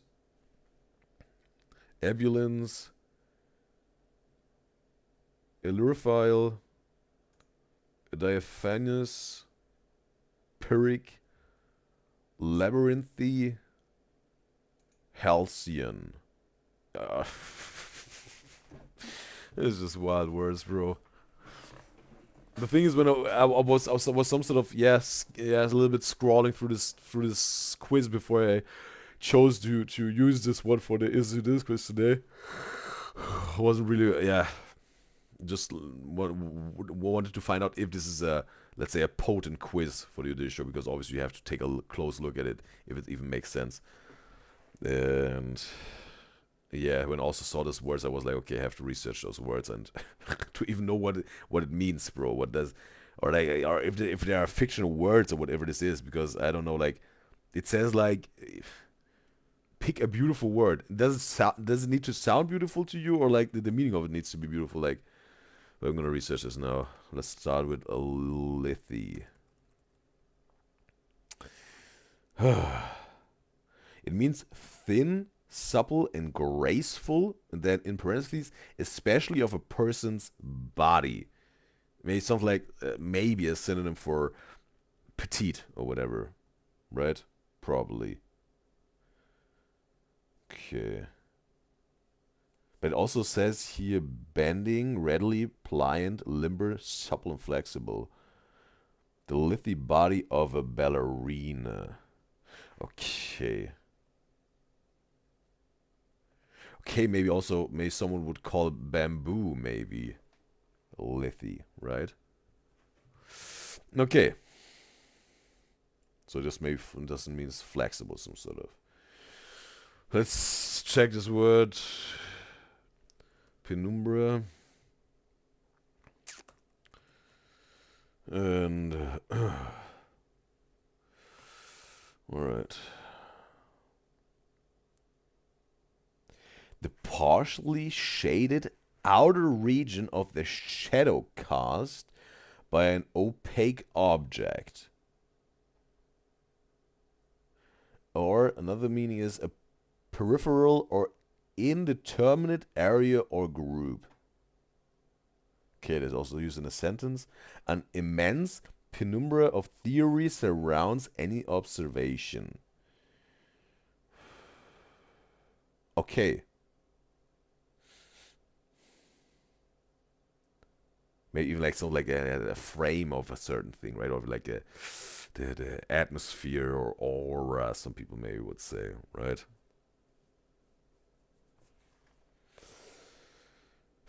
Okay. Learn some new vocabulary here, bro. That's a very, let's say, outstanding words. Thesaurus. What does this mean? Okay, full of whispering sounds. Thesaurus means. Okay, an example. As the vacationers slept, the only sound was the thesaurus breeze blowing through the curtains of an open window. Okay, very like what it says, right? A whispering sound, a very subtle sound. All right, thesaurus. Mm-hmm. Reminds me of a little bit of dinosaur or whatever. The sound of it, this word. All right, so we had something like flexibility, like whatever, like bamboo or ballerina penumbra. Lithy was like, yeah, like this, whatever, like thin, graceful, whatever, like so like maybe petite or whatever. You could compare it. Thesaurus, yeah, a subtle, quiet, whispering sound. And ebullience, the meaning. Ebullience means the quality of being cheerful and full of energy, exuberance. And then a sentence, the ebullience of happy children. Okay, ebullience. All right. Cheerful. Yeah, quality of being cheerful and full of energy. Exuberance. All right. All right. Okay, then we get allurophile. The meaning of it. A cat lover. Okay, bro. It literally means a cat lover. Allurophile. Okay, now you can, whoever loves cats can call them now an allurophile. Well, learning some new words here, bro. That's wild. Getting some knowledge. The next word is diaphanous. The meaning: light, delicate, and translucent, especially of fabric. Okay. Okay, and in a sentence it's used a diaphanous dress of pale gold. Okay. Okay. So very some sort of maybe, yeah, maybe even a see-through, some sort of, right? Very delicate, light, maybe even transparent almost, right? Maybe you can compare this. Let's check the other words. And yeah, pyrrhic, pyrrhic, pyrrhic. Let's check the meaning of this word. All right. One at too great a cost to have been worthwhile for the victor of a victory. Okay. In a sentence, the best they can hope for is a Pyrrhic victory. Okay. So it essentially means, okay, you got the W, but at what cost? Like, it wasn't even worth it to win this thing because you lost so much to get to this win, right? Okay. Mm-hmm. It wasn't, yeah, really a benefit or a profit out of the thing, maybe more like a loss, even though you got like the win. It definitely was not worth it. That's what it says. Okay. Right.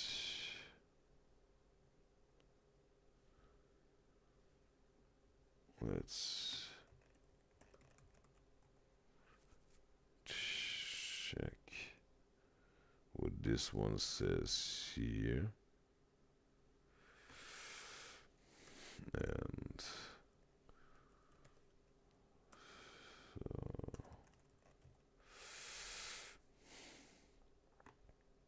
I don't really even find something with the, yeah, like,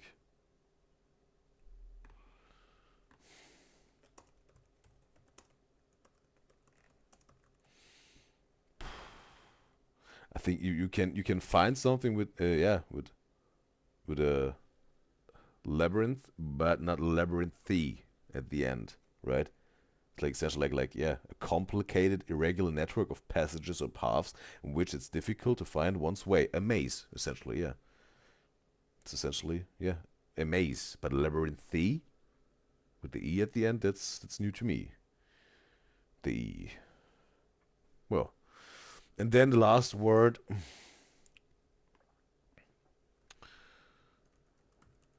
Halcyon.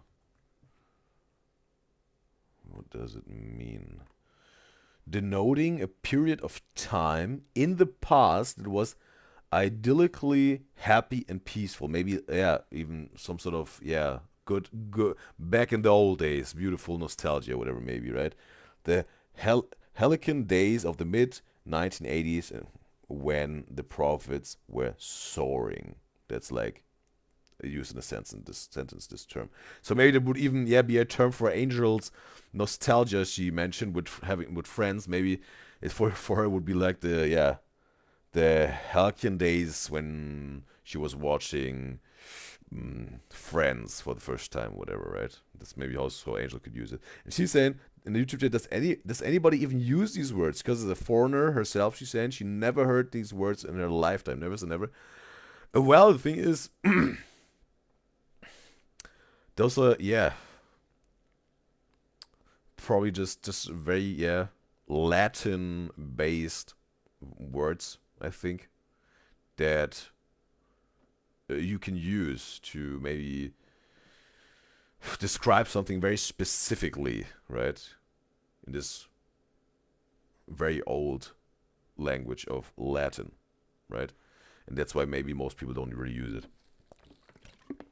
because it's yeah a very old terms, and there are successors maybe of those terms that are way more common nowadays.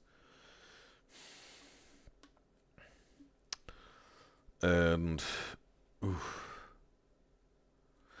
well, yeah. So if we ever make yeah, we have to pick a beautiful word now. The thing is, let's listen to the sound because maybe it's about the sound or the meaning, but because now we also know the meanings. Let's listen to the sound. Lithy, penumbra, Cesaris, ebullience, Illurophile, diaphanous, Pyrrhic, labyrinthy, halcyon. Okay, halcyon sounds a little bit like calcium, right? Lithium sounds a little bit like lithium.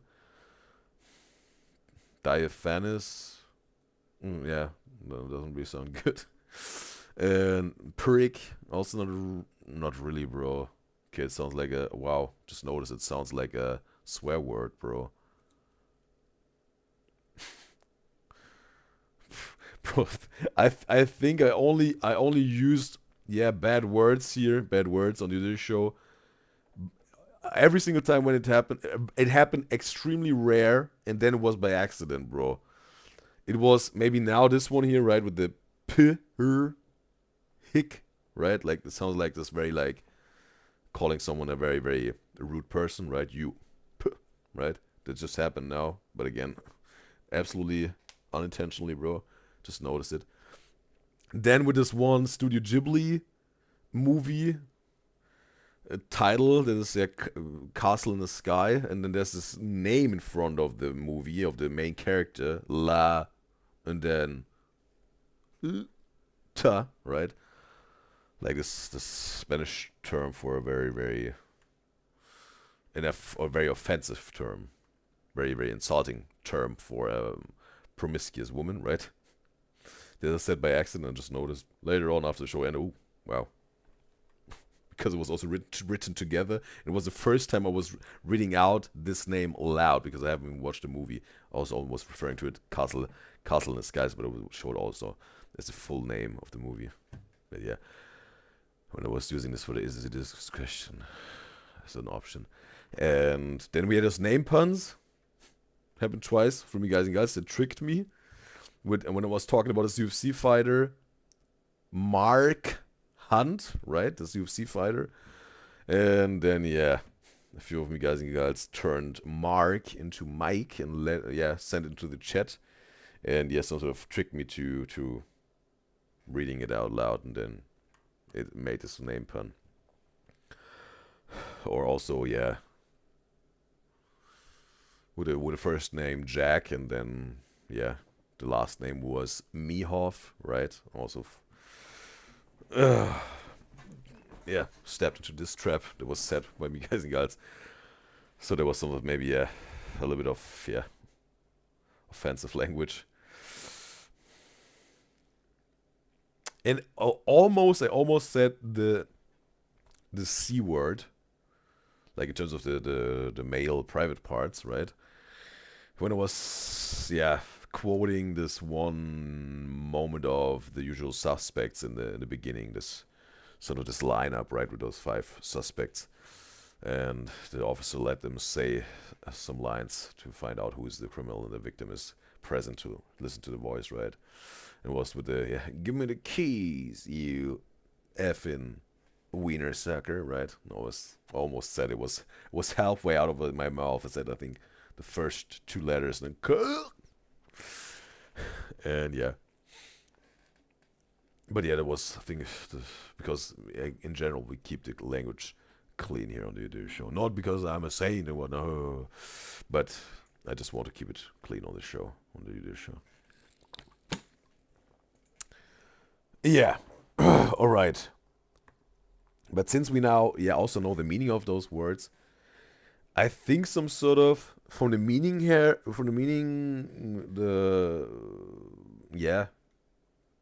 right.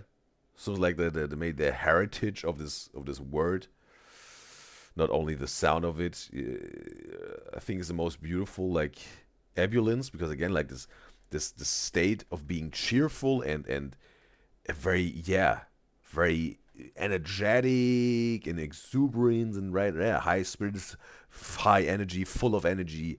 It's wonderful, I think, in its meaning. And also it sounds the best, I think.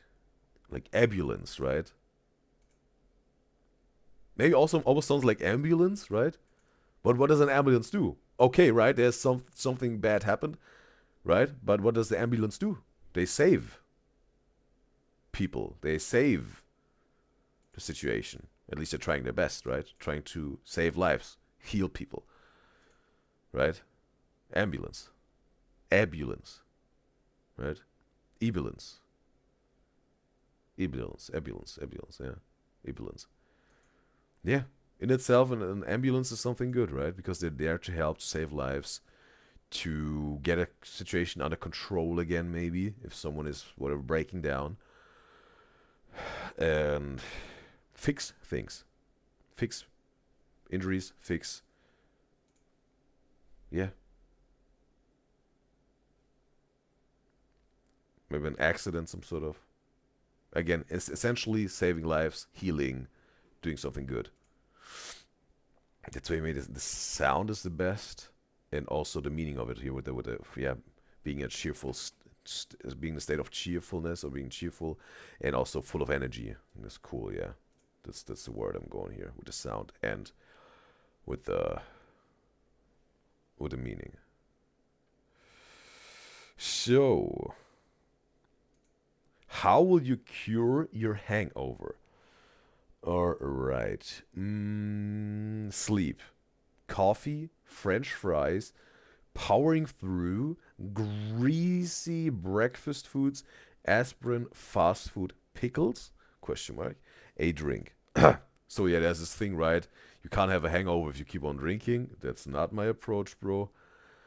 Pickles, I don't know what they should do. Fast food, not at all my way to cure a hangover. Can happen while I'm still, yeah, when I was really, drinking some alcohol. That also was then, eating some fast food because I, felt like, oh yeah, that would be perfect now, right? And you get some or whatever.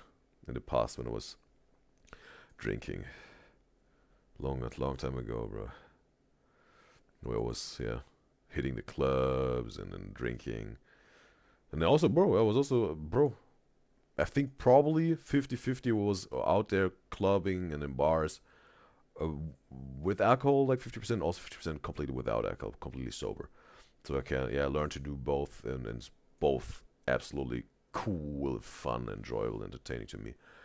And yeah, aspirin, haven't done this a single time. I haven't taken anything after while having a hangover, bro. In terms of medicine, not a single thing. Greasy breakfast foods, no, bro. I'm the dude, bro. That's like the cheat code or life hack for me.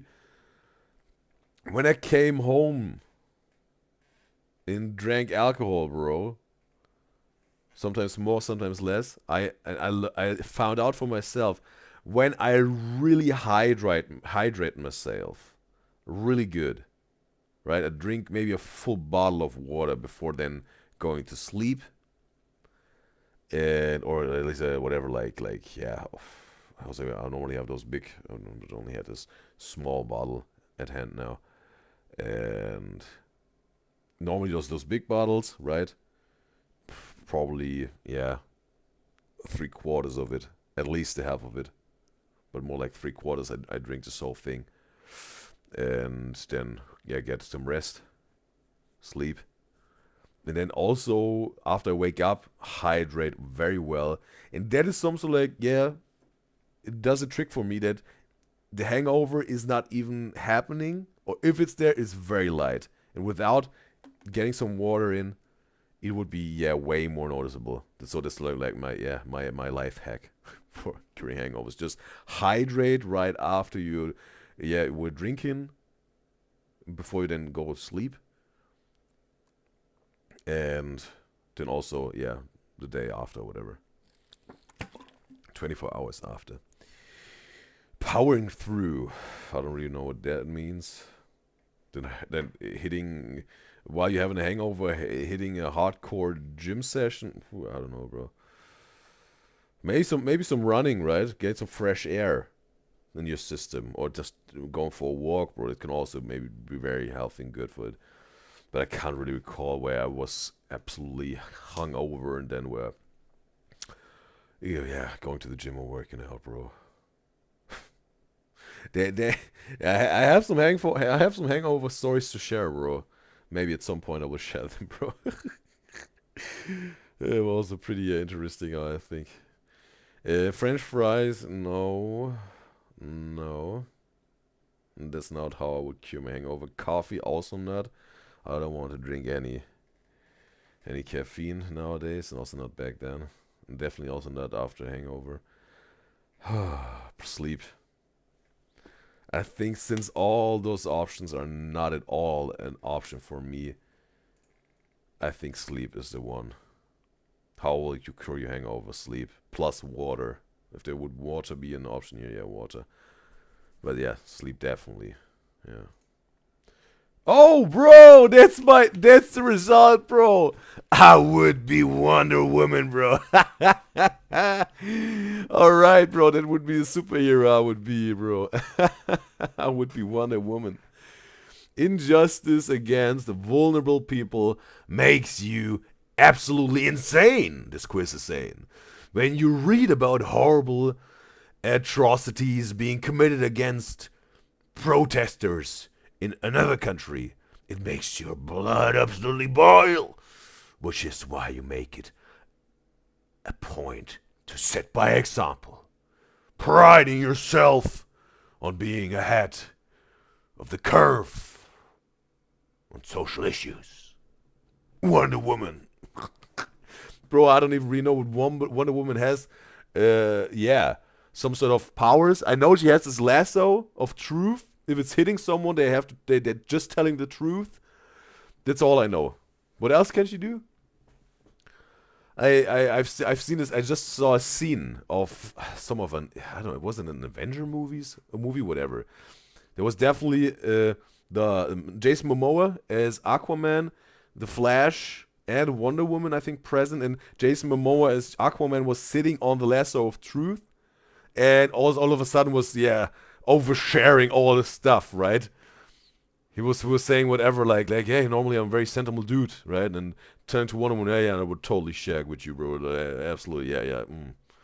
Dude, absolutely my type, right? And this Flash dude, like, something like, hey, I really want to be your friend, but sometimes I'm just like a tough dude, and I can't really show it, right? And whatever it is, right? And then he's like, oh, got this lasso on his butt, like, oh, well, away with it, bro. If you share this with, to Flash, he was saying, if you share this with anyone, I don't know, will do this horrible thing to you, whatever, threatening him. That's the only scene I've seen of this. And yeah, we got Veronica in the live stream chat on YouTube. Says Wonder Woman is fire. She's saying it's a pleasure to have you, Veronica. Maybe it's even her favorite superhero, Wonder Woman. So yeah, what is Wonder Woman, bro? What type of universe is she? Did we also some sort of come full circle here with the answer of this poll? Wonder Woman. She's in the DC comics. All right. So she's a DC superhero. Let's check the poll. Right, bro. 50% voted. Me guys and girls knew, hey, Udyzyz needs to be a DC superhero. And yeah. Maybe they even were sensing that Udyzyz would be Wonder Woman, bro. So yeah, that's the answer. In which superhero universe would Udyzyz be? The answer is in the DC universe, because it would be Wonder Woman. There you have it. Alright, so, well, it was 2.5 hours. This is Udyzyz question, and totally, yeah, this is a revelation, let's say. Totally loved and enjoyed every single moment of it, with all of me guys and gals who took part in it, and also the Udyzyz show itself. And now it's time for the reactions of this Udyzyz show today. And yes,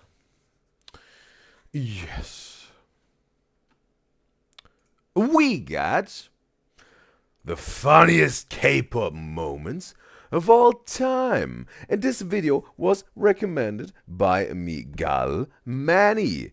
And I want to say thank you, Manny, for recommending this video. And this reaction is especially for you, Manny, because you wished for it. But it's obviously also for every single one of my beloved Udyzyz enjoyers out there, just so you know. And the wild thing is, I was even picking this video for today just because my intuition told me to do this. And I always trust my intuition and do what my intuition tells me, because it's always the best, perfect, fitting, and right and upright decision to do. I learned this in my life, and that's the absolute truth for me. It is like that, bro. That's the truth.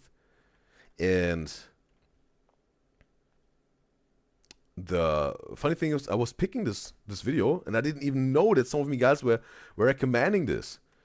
And then, just, as a, coincidentally, Miguel Manny was also in the beginning of this show present, and we had a little bit of a conversation.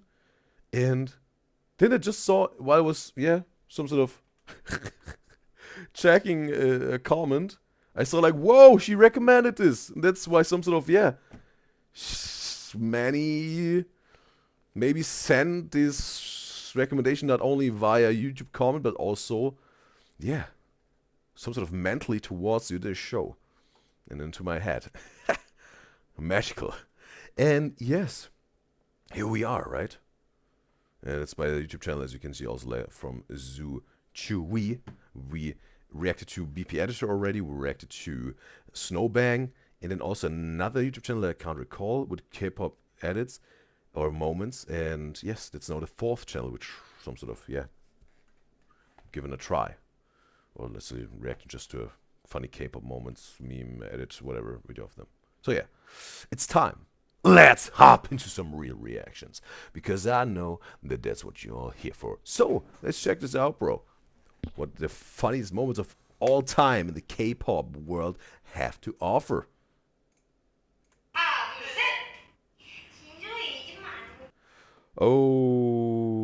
Okay. Wait a second. Headbang. That's just a moment, right? Is this Black Pink? I'm very bad at recognizing faces. But if it's Blackpink, it would be yeah, hard to say right from the beginning, because I learned from you guys that yeah, Rosie is always blonde. Now we have two blondes here. And I think, oh, bro, if it's Blackpink, which I think it's not, then I would have said maybe that's Jisoo, that's maybe Jennie, and that's maybe Rosie. But I think that's not Jennie, because with Jisoo and with Rosie, I haven't really reacted to any interviews. With Lisa and Jennie, I reacted to 2 or 3 interviews of them. That's why I also can maybe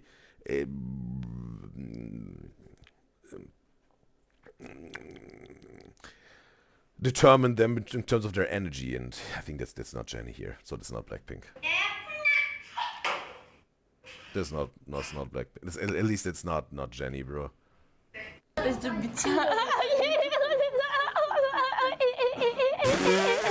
Bro, that's a different type of laugh, bro.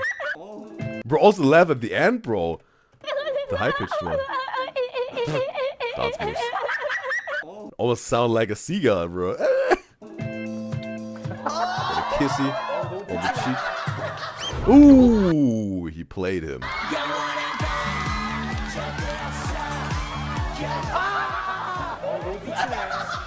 Hey.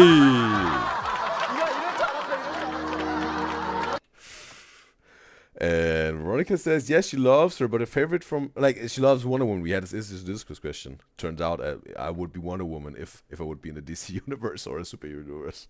And when we believe the quiz that we used. And Veronica says, but her favorite from DC is Poison Ivy. She's not a superhero. She's an anti-hero. She's so cool. And Veronica, she watched Harley Quinn animated series right now, and Poison Ivy and Harley are a couple. She loves them. Like a love couple. You mean?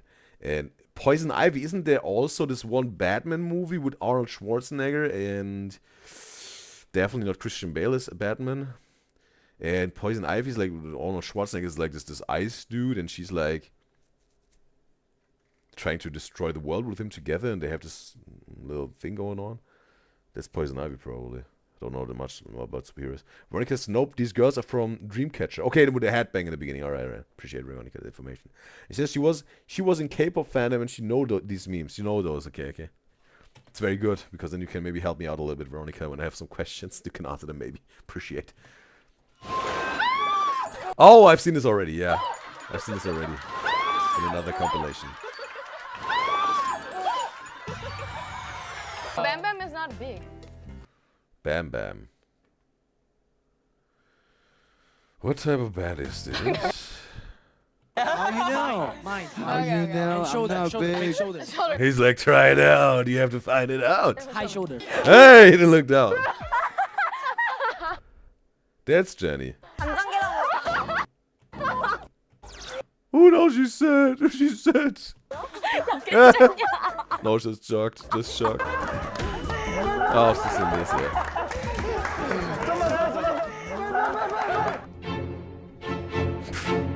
Just imagine, bro, this face when you're standing at a red light, bro, in your car, bro. This face against your window. What you would do, bro? How would you scream if?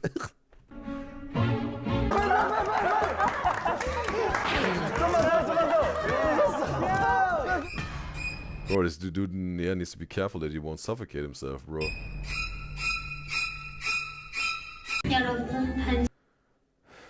Okay, now you're not gonna do it anywhere.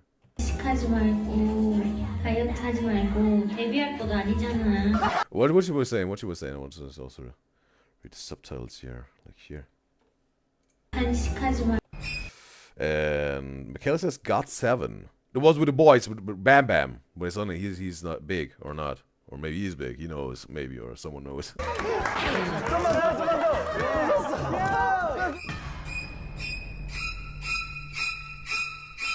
여러분 단식하지 말고 다이어트 하지 말고 데뷔할 것도 아니잖아. Okay. 이거 하나면 충분합니다. Okay, and there's a glove. 왜 이상해 애들. Okay, bro. Vicious water attack. Well, yeah, touching his chest. Okay, wait a second. Oops. I'll place myself here.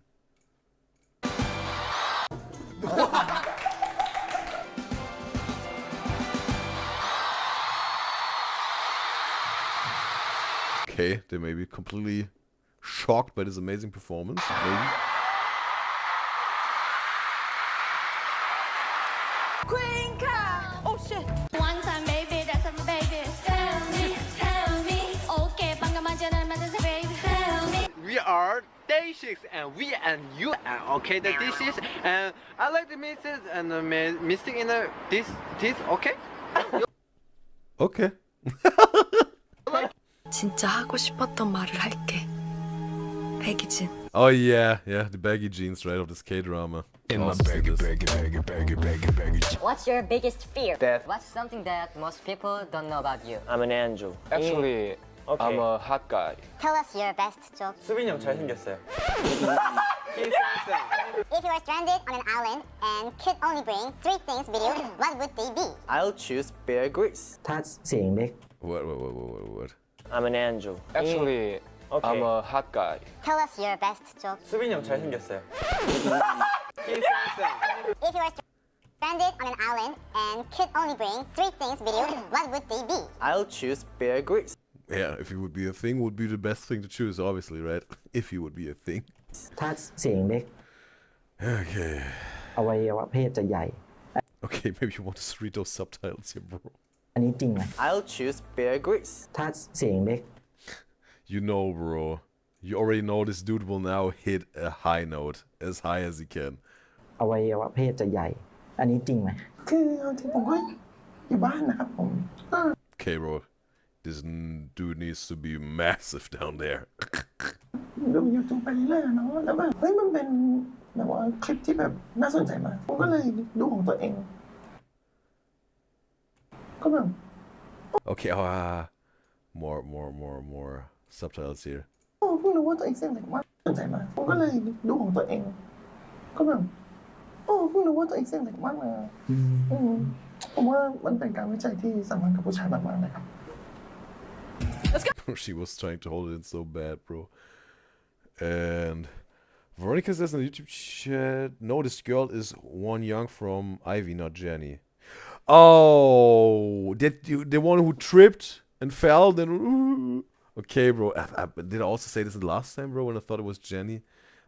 Not that good at recognizing face. How to pronounce twice names. Okay, it's the group Twice, the girl group Twice, right? Twice. Must be. 멤버들. 나요. I saw the beehive and I just sat down and I got stung. You sat down on the beehive? Because it looked like... What did it look like? What did it look like? What did it look like? The shape of my butt. Okay. 찬이 형 빨강 머리 찬이 형 빨강 머리 때 찬이 형 빨강 머리 때 빨가벗을 찬이 형 빨간 머리 때 빨간 머리 때 빨가벗을 때 빨간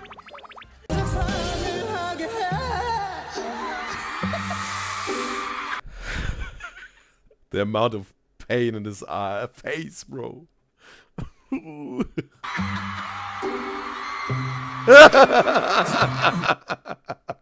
Oh no.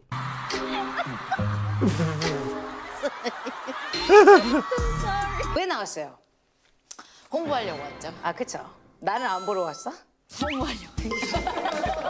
다리를 잡았는데 심하게 물어가지고 약국에 간 적이 있었거든요. 아, 병원에 안 가고 약국으로. 아, 이 정도는 뭐 견딜 수 있겠다. Okay, he's trying to mess with the dog here, bro. Dog isn't having 어디 it. 물렸어? 손? 아예 발에 물렸어. 다리 물렸는데? 피가 막 났었거든요. 근데 뒤에서 어때? And Angel says in the YouTube chat, Bam Bam never getting over the allegations of having a small one, never say never. Okay, how did this happen? Those allegations? And 셰프 느낌 나? 너 모든 okay, she looks like Gordon Ramsay. 피가 막 났었거든요. 근데 뒤에서 어때? 셰프 느낌 나? 너 모든 램지야 지금. 나 지금 이름 바꿔줘. 나 Is this now Jenny? 뒤에서 어때? 셰프 Must be Jenny. 느낌 나? 너 모든 램지야 지금. 나 지금 이름 바꿔줘. 나 젠드 램지. 젠드 램지.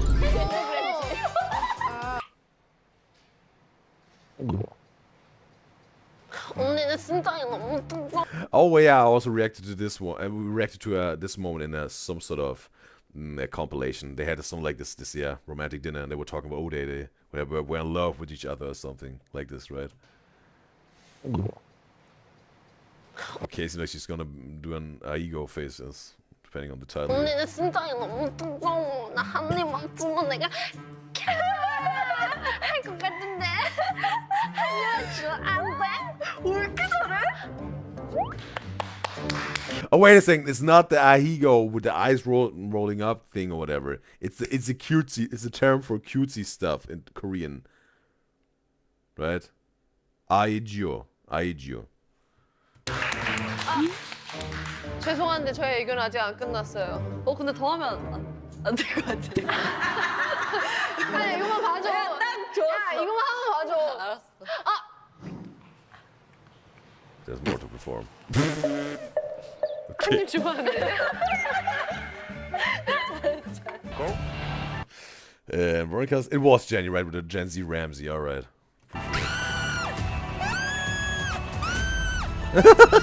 아니 아까도 G-forces. 예? What? 뭐야? 뭐라고 뭐? Was it some sort of like a cut the button Korean version, bro?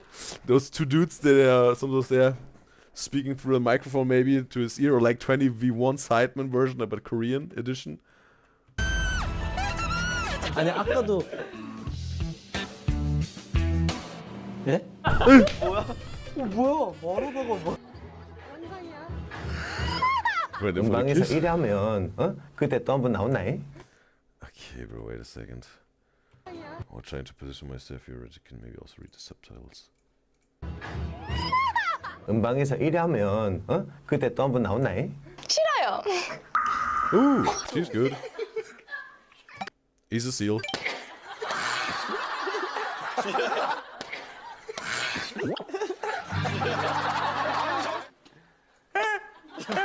That's something like charades they're playing, right? Through walk. No. Help me. Yeah. It's too high, maybe she's scared, right? And also, Veronica says in the YouTube, that's not. You meant, yeah, ahigo, I guess. Yeah, that's what I'm saying. That's what I'm saying. There was not the term that was the title. Yeah, that's why I corrected myself. But also, yeah, Veronica is right here. And Maddie says in the YouTube chat, no, they were just driving and talking. When it was talking about this 20v1 cut the button dating type of show, but they were like sitting somewhere. They weren't driving, right?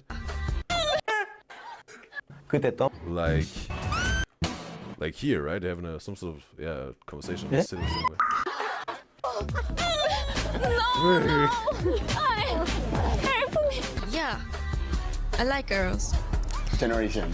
Yeah, girls' generation. And The left. Right.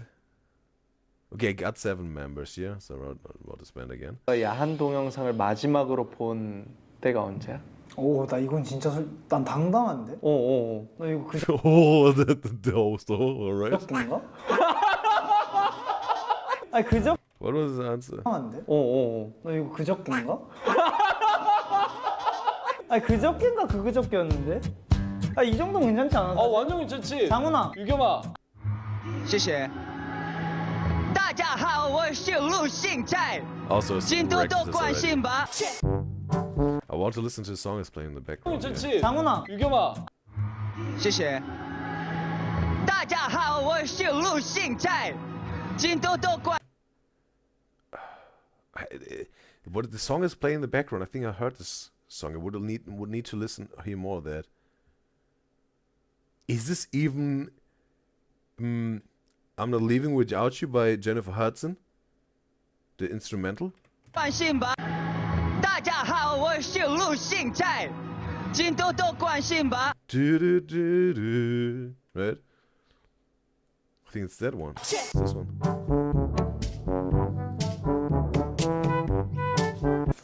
아니 Oh, the cameraman fell? Oh boy. Oh, poor cameraman. 아니 Matthew, Manny says in YouTube chat, we're just drinking and talking. Okay, but this dude stopped all of a sudden, like stopped talking, and oh, and the dude, oh, why did they stop talking? 인스타 계정 Third time now, this fourth time, this cameraman is falling. He's like falling. 아니 인스타 계정 이거 둘 다 너무 찬성. 없어요? 없어요. 공식은 있잖아요. 맞아요. 공식 계정만 있어요. 근데 왜 못 만들게 하는 거야? 그러니까 왜 못 만들게? 부게 만들어 부게. 다 있어요. 자, 여러분들 이 물건을 가지고 정상까지 가면 살 것이고 그렇지 않으면 죽습니다. Okay. 혹시 높게 올라가면 그게 있어요. 고환 반영? 높게 올라가면 그게 있어요. 고환 반영? What? Well, that would be, yeah, very, very different if she would get this. 아 테이프를 잘라왔는데. 고환?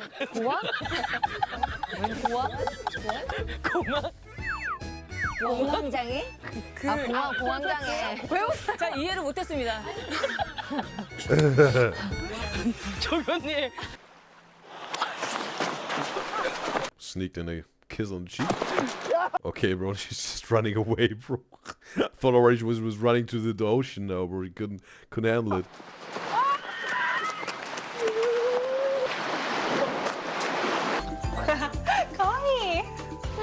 또 이렇게 미니언이 고향에서 골든디스크에서 What? There was not the same person who made the IGO cutie type of thing, right? What's even her name? Like, who did this cutie thing, right? The on this date, like, where is it? Her. Who is she? What's her name and what type of band is she? Or a solo artist, maybe? 친구들에게 말한 적이 없었는데 저희 아빠시거든요. What'd you say? 제가 말한 적이 없었는데 저희 아빠시거든요. Oh, it's her dad. 제가 실장으로 아니 이럴 들어왔는데 수가. Nepotism. Okay, bro, the dabs. Vicious dabs. 똑같다. 기타. 아니 이거 봐. 아니. Uni is like big sister, right? And Oppa was the big brother type of. 아니 빨리 봐줘. 나 안 이뻐? 왜? 나 이뻐. Oi! 언니 나 이쁘다고 말. Oi! Senpai! Waifu! Noni! 해야지. I know, it's Japanese. 그리고 먹을 때 왜 이렇게 맛있어? 언니 이거 진짜 먹어야 돼. 언니 먹어. 언니 이거 진짜 먹어. 아니 먹기 싫은데 먹으래. 왜? Is this like an expression of surprise or excitement? Is oi! Oi! Like, what how is this used? In the Korean culture and language? 진짜 맛있다니까. 나 루카니까 제일 좋아. Or something like, yo, listen to me. Oi! Oi! Right? Listen.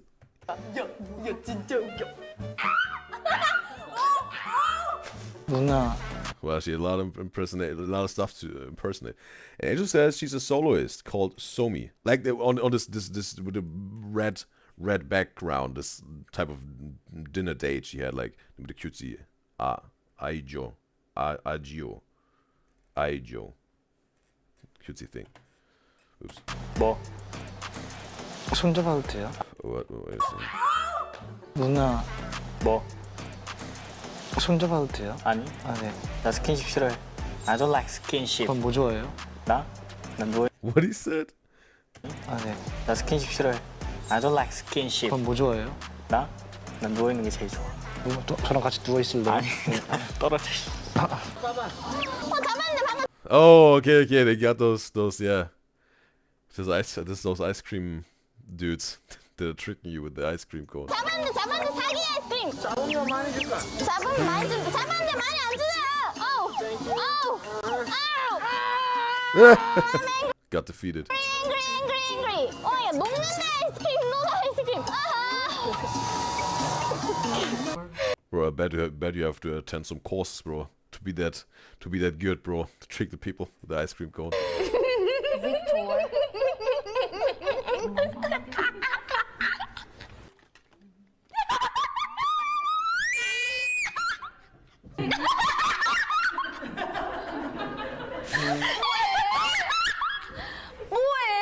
High-pitched laugh, bro. And Monica says, she's crying. Your Japanese level is perfect, not gonna lie, she's saying. 평소에 냄새 맡는 거 좋아하시나 봐요? 그냥 좋은 냄새를 좋아해요. 아니 근데 정원 씨, 정수리 냄새를 맡으시고는 약간 움찔하시던데. 제가요? 아 근데 보시면은 좋은 거예요. 한 번 더 맞잖아요. 그럼 정수리를 한번 살짝 좀 감별을 좀 하자면. Okay. Inviting him. 정수리거든요. Where does your forehead start and where does it end, right? That was maybe also the pun of this thing. 5, 6, 7.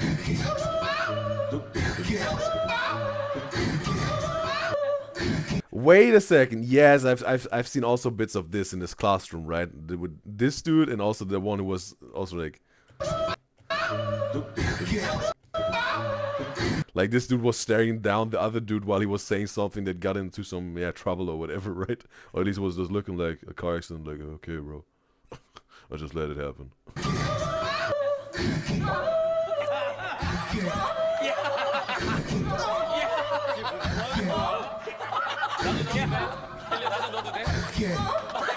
What is it, like the best ad libs? So what's the mission here? Like what's like what? Creating a beat like a cappella?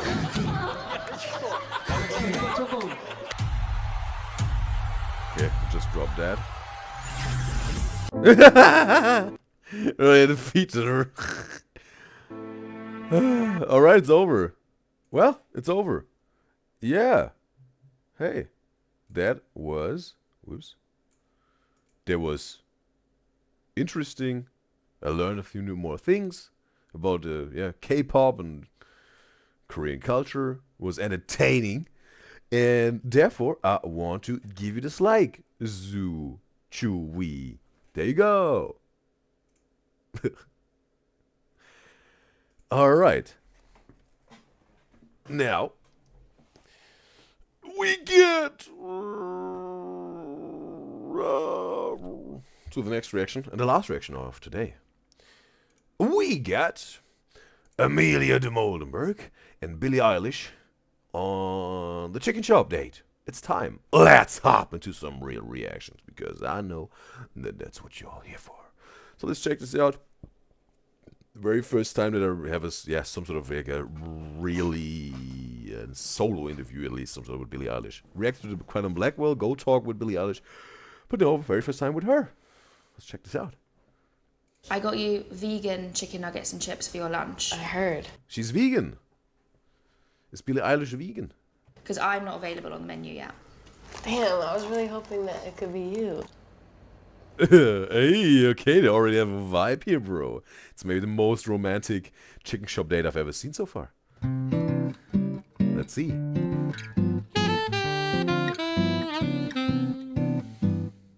My My favorite feeling in the world is adrenaline. I find that going on dates gives So maybe also Billie Eilish really would have fun with skydiving or bungee jumping, right? me adrenaline. My favorite feeling in the world is adrenaline. I find that going on dates gives me adrenaline. Okay. I actually need to freshen up a bit.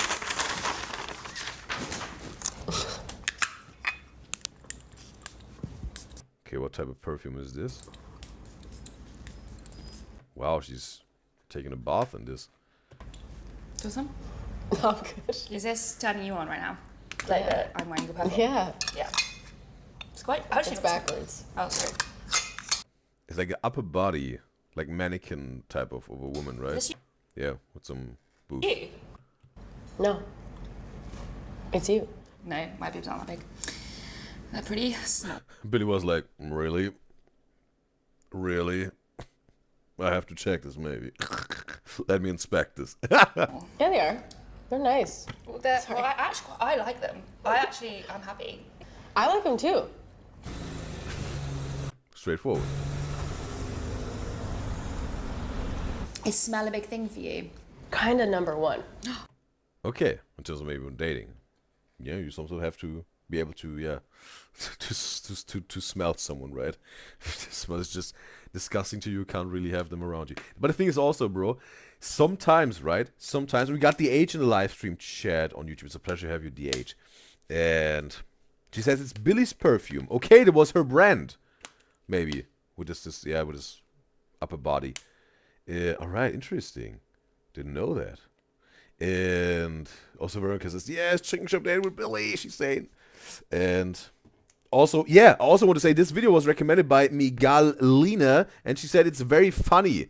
I want to say thank you for recommending this video, Lina, and this reaction is especially for you, Lina, because you wish for it. It was obviously also for every single one of my beloved Disney dress out there, just that you know, if I haven't said this already, just to be safe. And yeah, sort of, yeah, Veronica, you some sort of were sparking up this credits I didn't want to give you. Wonderful, thank you, appreciate it. And also, because she's already checked. I already said this? With Lena? Okay. Alright, okay. And, well, better be safe than sorry, right? And, yes, sometimes with the smell, right? The thing is also, always it's cool when someone you're interested in terms of dating, your crush or your partner or your dating partner or whatever, if they have a good, scent on them, like with the deodorant or perfume. But also, bro, there is a thing to a natural scent of a person, bro, that can be some sort of repulsive to you or even, some sort of appealing. And it's not necessarily because you love the smell of sweat or whatever, like a kink or fetish thing. It's more like, I think, in terms of the pheromones that they some sort of emit through their natural body scent, right? And if this is some sort of matching or touching your some sort of taste in like pheromones, right? Then you also naturally it can be part of attraction, like romantic attraction, if a person is emitting some pheromones that are appealing to you and vice versa, right? There's I think this goes way back, like, but don't quote me on all this stuff. Maybe there are some papers out there, but maybe not. But it makes the most sense to me like this. And it goes way back to like primal times, right, of humans. There's also this again with the pheromones that they emit. There needs to be a match in terms of the pheromones that you emit and your partner are emitting, that you really literally like to smell each other, right? Really? Obviously personality, right? And God, overrated. Right. What about smell? I can get around it, right? A big thing for you? Kinda number one. Really?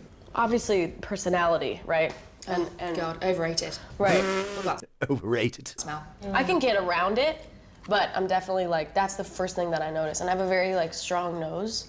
So if somebody smells good, I like them more. I think better smell. And Veronica says, no, she's talking about Billy. Okay, she checked like the boobs of Amelia. Okay, Good that was than just actually just smell of nothing. What's the worst smell? Good, I like them more. I think better smell good than actually just smell of nothing. What's the worst smell to you? Urine. Wow, the worst smell. I have to say the worst smell out there is, for me, it's a vomit. If someone is vomiting, and bro, don't tell me how it happened, bro. It happened, bro. That I was some sort of in a location where someone was throwing up, and it was a very, very, very hot environment. And yeah, you were smelling this when you were present in this location. It was very hot, and this vomit smell combined, it was extremely disgusting to me. Right? Poop smells disgusting. Urine smells, disgusting. Some people love the smell of urine, if it's your fetish or your kink, whatever works for you the best, right? But I'm just talking here subjectively, but maybe most of the people, urine is disgusting to them, the smell. Poop is disgusting to smell. But I have to say, vomit, bro, I think that's the most disgusting smell for me, bro. Because that's so, like,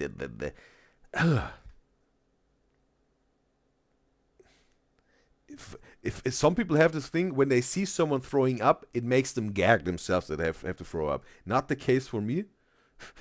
When I see this on videos, it's even sometimes funny, bro, I have to say. Talk about, like, whatever, like, the LA Beast or whatever, the whole compilation of this dude throwing up.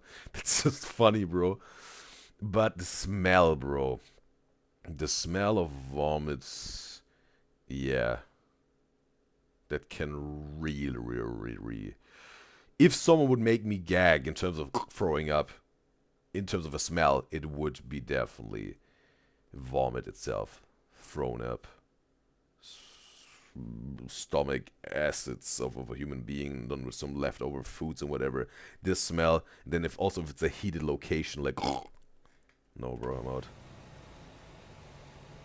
What turns me on? Okay, turn-ons. And Veronica says she agrees. Vomit smell is probably one of the most disgusting smells ever. So yeah, she's on the same page here, me and Veronica. I don't know, passion, dude. Ooh, it's all about passion. What turns you on, though? Someone thinking I'm funny. Mm-hmm. Someone laughing at my jokes. Yeah. If you make your sibling laugh, I know. You're just like hit the jackpot. My favorite laugh in the world is my brother's. I've dated your brother. I know. What she says? Just like hit the jackpot. She would take her brother, like Phineas, like in terms of there would be one for My her. favorite laugh in the world is my brother's. I've dated your brother. She has dated. Okay, like was guest on the chicken shop date. All right. I know. You think he's gonna be jealous? Yeah.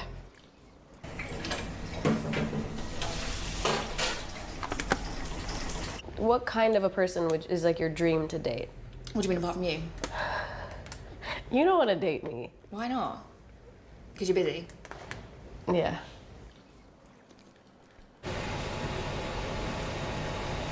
How old is Emilia de Moldenberg? Does someone know this? What's the difference between a craving and a crush? A craving and a crush. Have I already asked what Emilia's background story is? How she started with this whole thing? How she even, ended up doing the chicken shop date and whatnot? Like, was she a comedian before that? Or like, I don't know. She was a host at another show before that? Or I don't know what she did. Was she an actress maybe? I don't know. Would be interesting to know if someone can spill the tea. What do you think? Appreciate. A craving seems a bit more intense. Maybe actually a craving is a better way of describing an intense crush. An intense crush, right. So do you usually have cravings or crushes?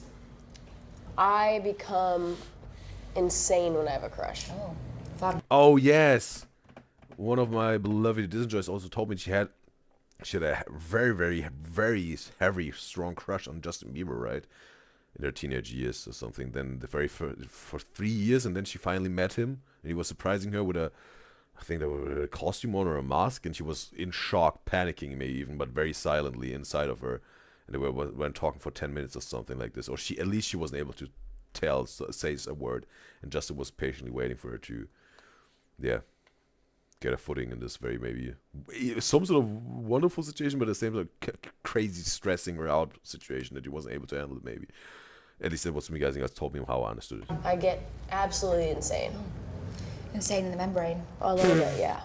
Most of the time, the people I have a crush on don't have a crush on me crush back. on you. Yeah. I'm never that. It never really matches up. No one, when I was growing up, no one I had a crush on ever had a crush on me back. That I know of. But it's demoralizing. It's sad. What about now? Hey, this little lip eye looking Emilia deep in the eyes. Well, now that we are here, wow, bro, they got the romantic vibes. And Veronica says she's 31, like Emilia. All right. Appreciate it, Veronica. Sorry, that ketchup is very big. It's very big. It's very big, isn't it? It's like suspiciously large. Okay. You have a song Ocean Eyes.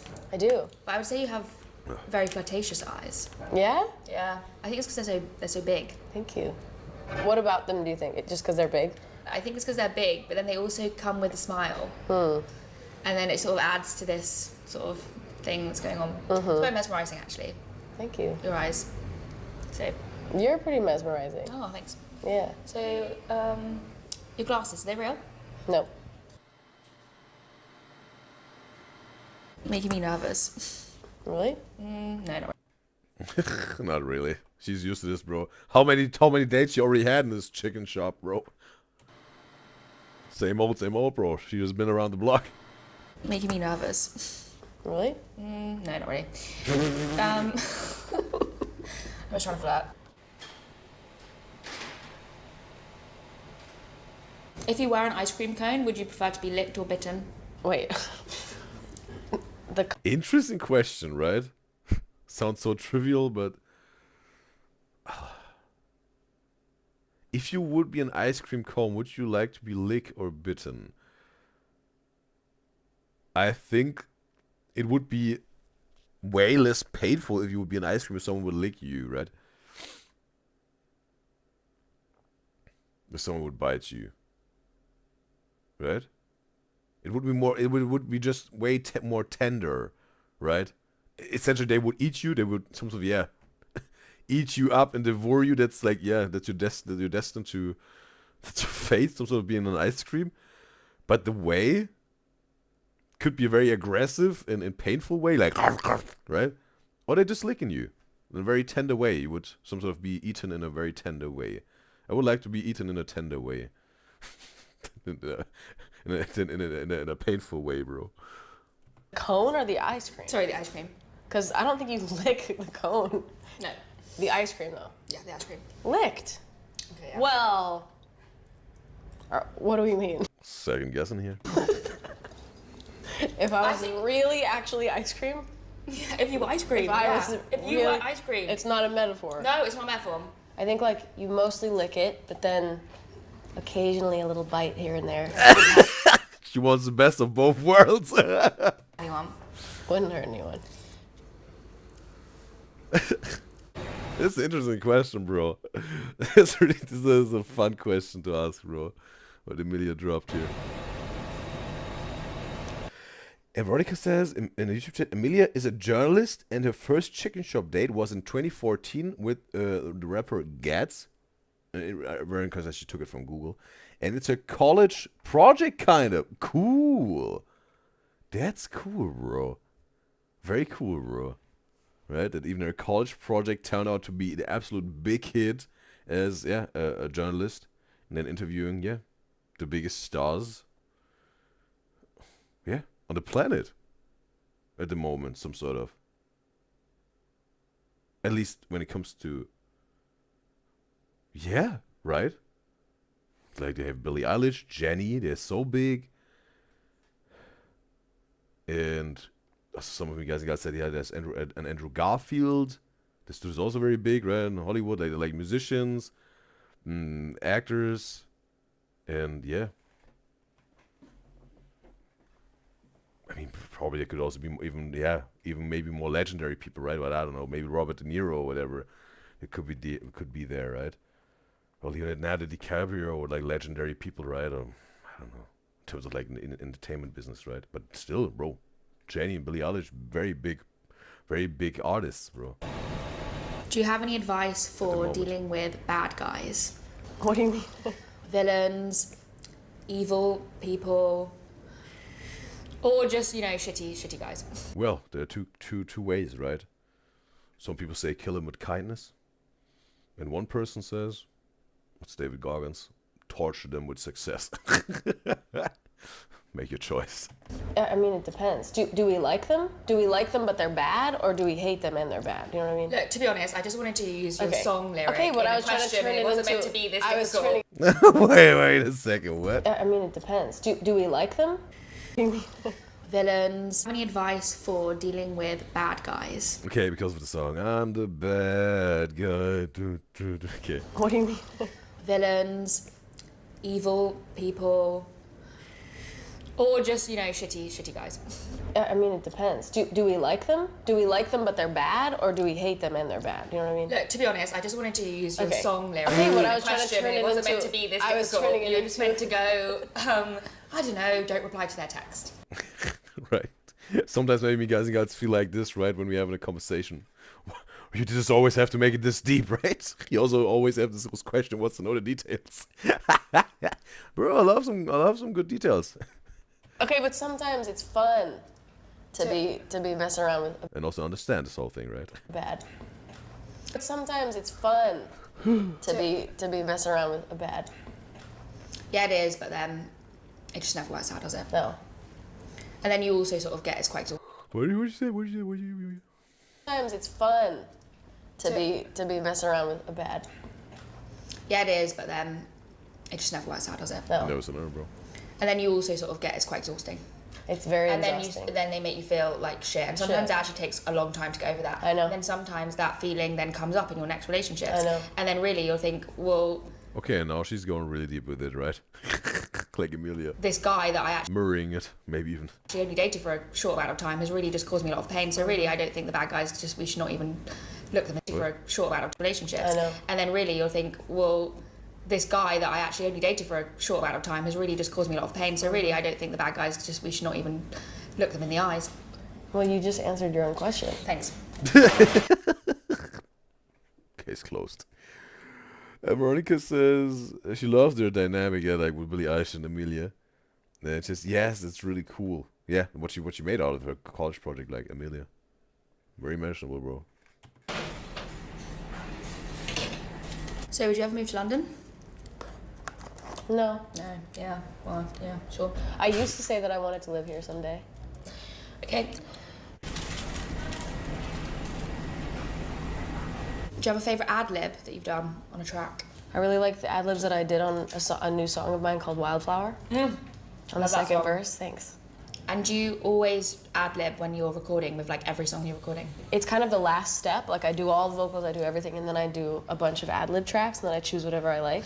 But it's all improvised, so everything I use is just like made up on the spot. And then with Shihiro, which is the third song on my album, we kind of finished that song without realizing it, and then months and months went by, and then we were like basically done with the whole album, and I realized that I hadn't done any ad-libs, and so last second I went in there and I added a bunch, and I'm really glad I did, because some of my favorite parts of the song currently as it is are some of the ad-libs that I did that day. It does. I learned from you guys and girls that Phineas wrote Ocean Eyes, the song, and then let Billie Eilish sing it. Does Phineas, is he writing all the songs that she's singing? Or most of the songs? Or do they also write together the songs? Or like how would be interesting what the ratio is also, right? You be crushing on people, huh? Yeah. All I do is crush on people. All I do. Same. If you don't have a crush, then what's even the point of living? I totally agree. I totally agree. When I don't have a crush, life feels so empty. I'm going on a date after this. Sorry. What the hell? Well, she's like, there's a big demand for what you see here. I said that in my head. I didn't mean to say it out loud. You sure said it out loud? Yeah. You're going on a real date after this? No, this is a real date. I mean, I'm going... I'm seeing a friend. I'm staying in, actually. I'm really tired. And I've got a lot of work to do, so I'm going to be at home on my own. now that I've had a date with you, I'm happier than ever. I'm happy to hear that. Yeah. Hope you have fun on your next date. No, I didn't mean that. Killed the vibe. Would you even want to go on another date with me? Should I go to your date later? Oh, that'd be good. So yeah, bro. Billy he's not forgetting this, what Emilia said he would end the date. Surprise! Surprise! Surprise! Alright. So, yeah, it's over. Well, that was insightful, informative, entertaining, and therefore I want to give it a like Emilia de Molenberg. There you go. Alright, we've reached the end of this show. We have, 3.5 hours, approximately. 3 hours, 21 minutes. And yes, was a short, sweet one. And I loved, enjoyed every single moment of it. And that's why I want to say thanks to all of my beloved Udyzyz enjoyers who were part of this Udyzyz show today. Thanks to all of my beloved Udyzyz enjoyers that were actively engaging in the chat. Thanks to all of my beloved Udyzyz enjoyers that were silent today. Normally I do it the other way around, but still, said it right. And I appreciate every single one of you. That's why I want to say thank you in the YouTube chat, because we have YouTube and Twitch on live stream. In this completion of the video show today, wonderful. And on the YouTube chat, I want to say thank you, Veronica. Thank you, DH. Thank you, Angel. Thank you, Manny. And thank you, Katie. And also thank you, Kaylin, for being part of this Udyzyz show today. Another thanks, Michaela, on the Twitch chat. Thanks, Michaela. Thanks, Piper, for being part of this Udyzyz show today. Yeah, because we, again, had a blast together and had an extremely entertaining time on the Udyzyz show with all of me guys and gals. Appreciate you. It's like that. And also, Veronica's dropping last piece of information before we end the show. She's saying, like, Billy and Phineas, they're writing songs together sometimes, but now it's mostly Billy who's the writer, but Phineas is always helping her with the song arrangements. All right. Appreciate Veronica for sharing this information with me. Appreciate. Yeah, and I guess that's it for today, me guys and gals. Alright. I hope you enjoyed it, and always remember, stay watchful.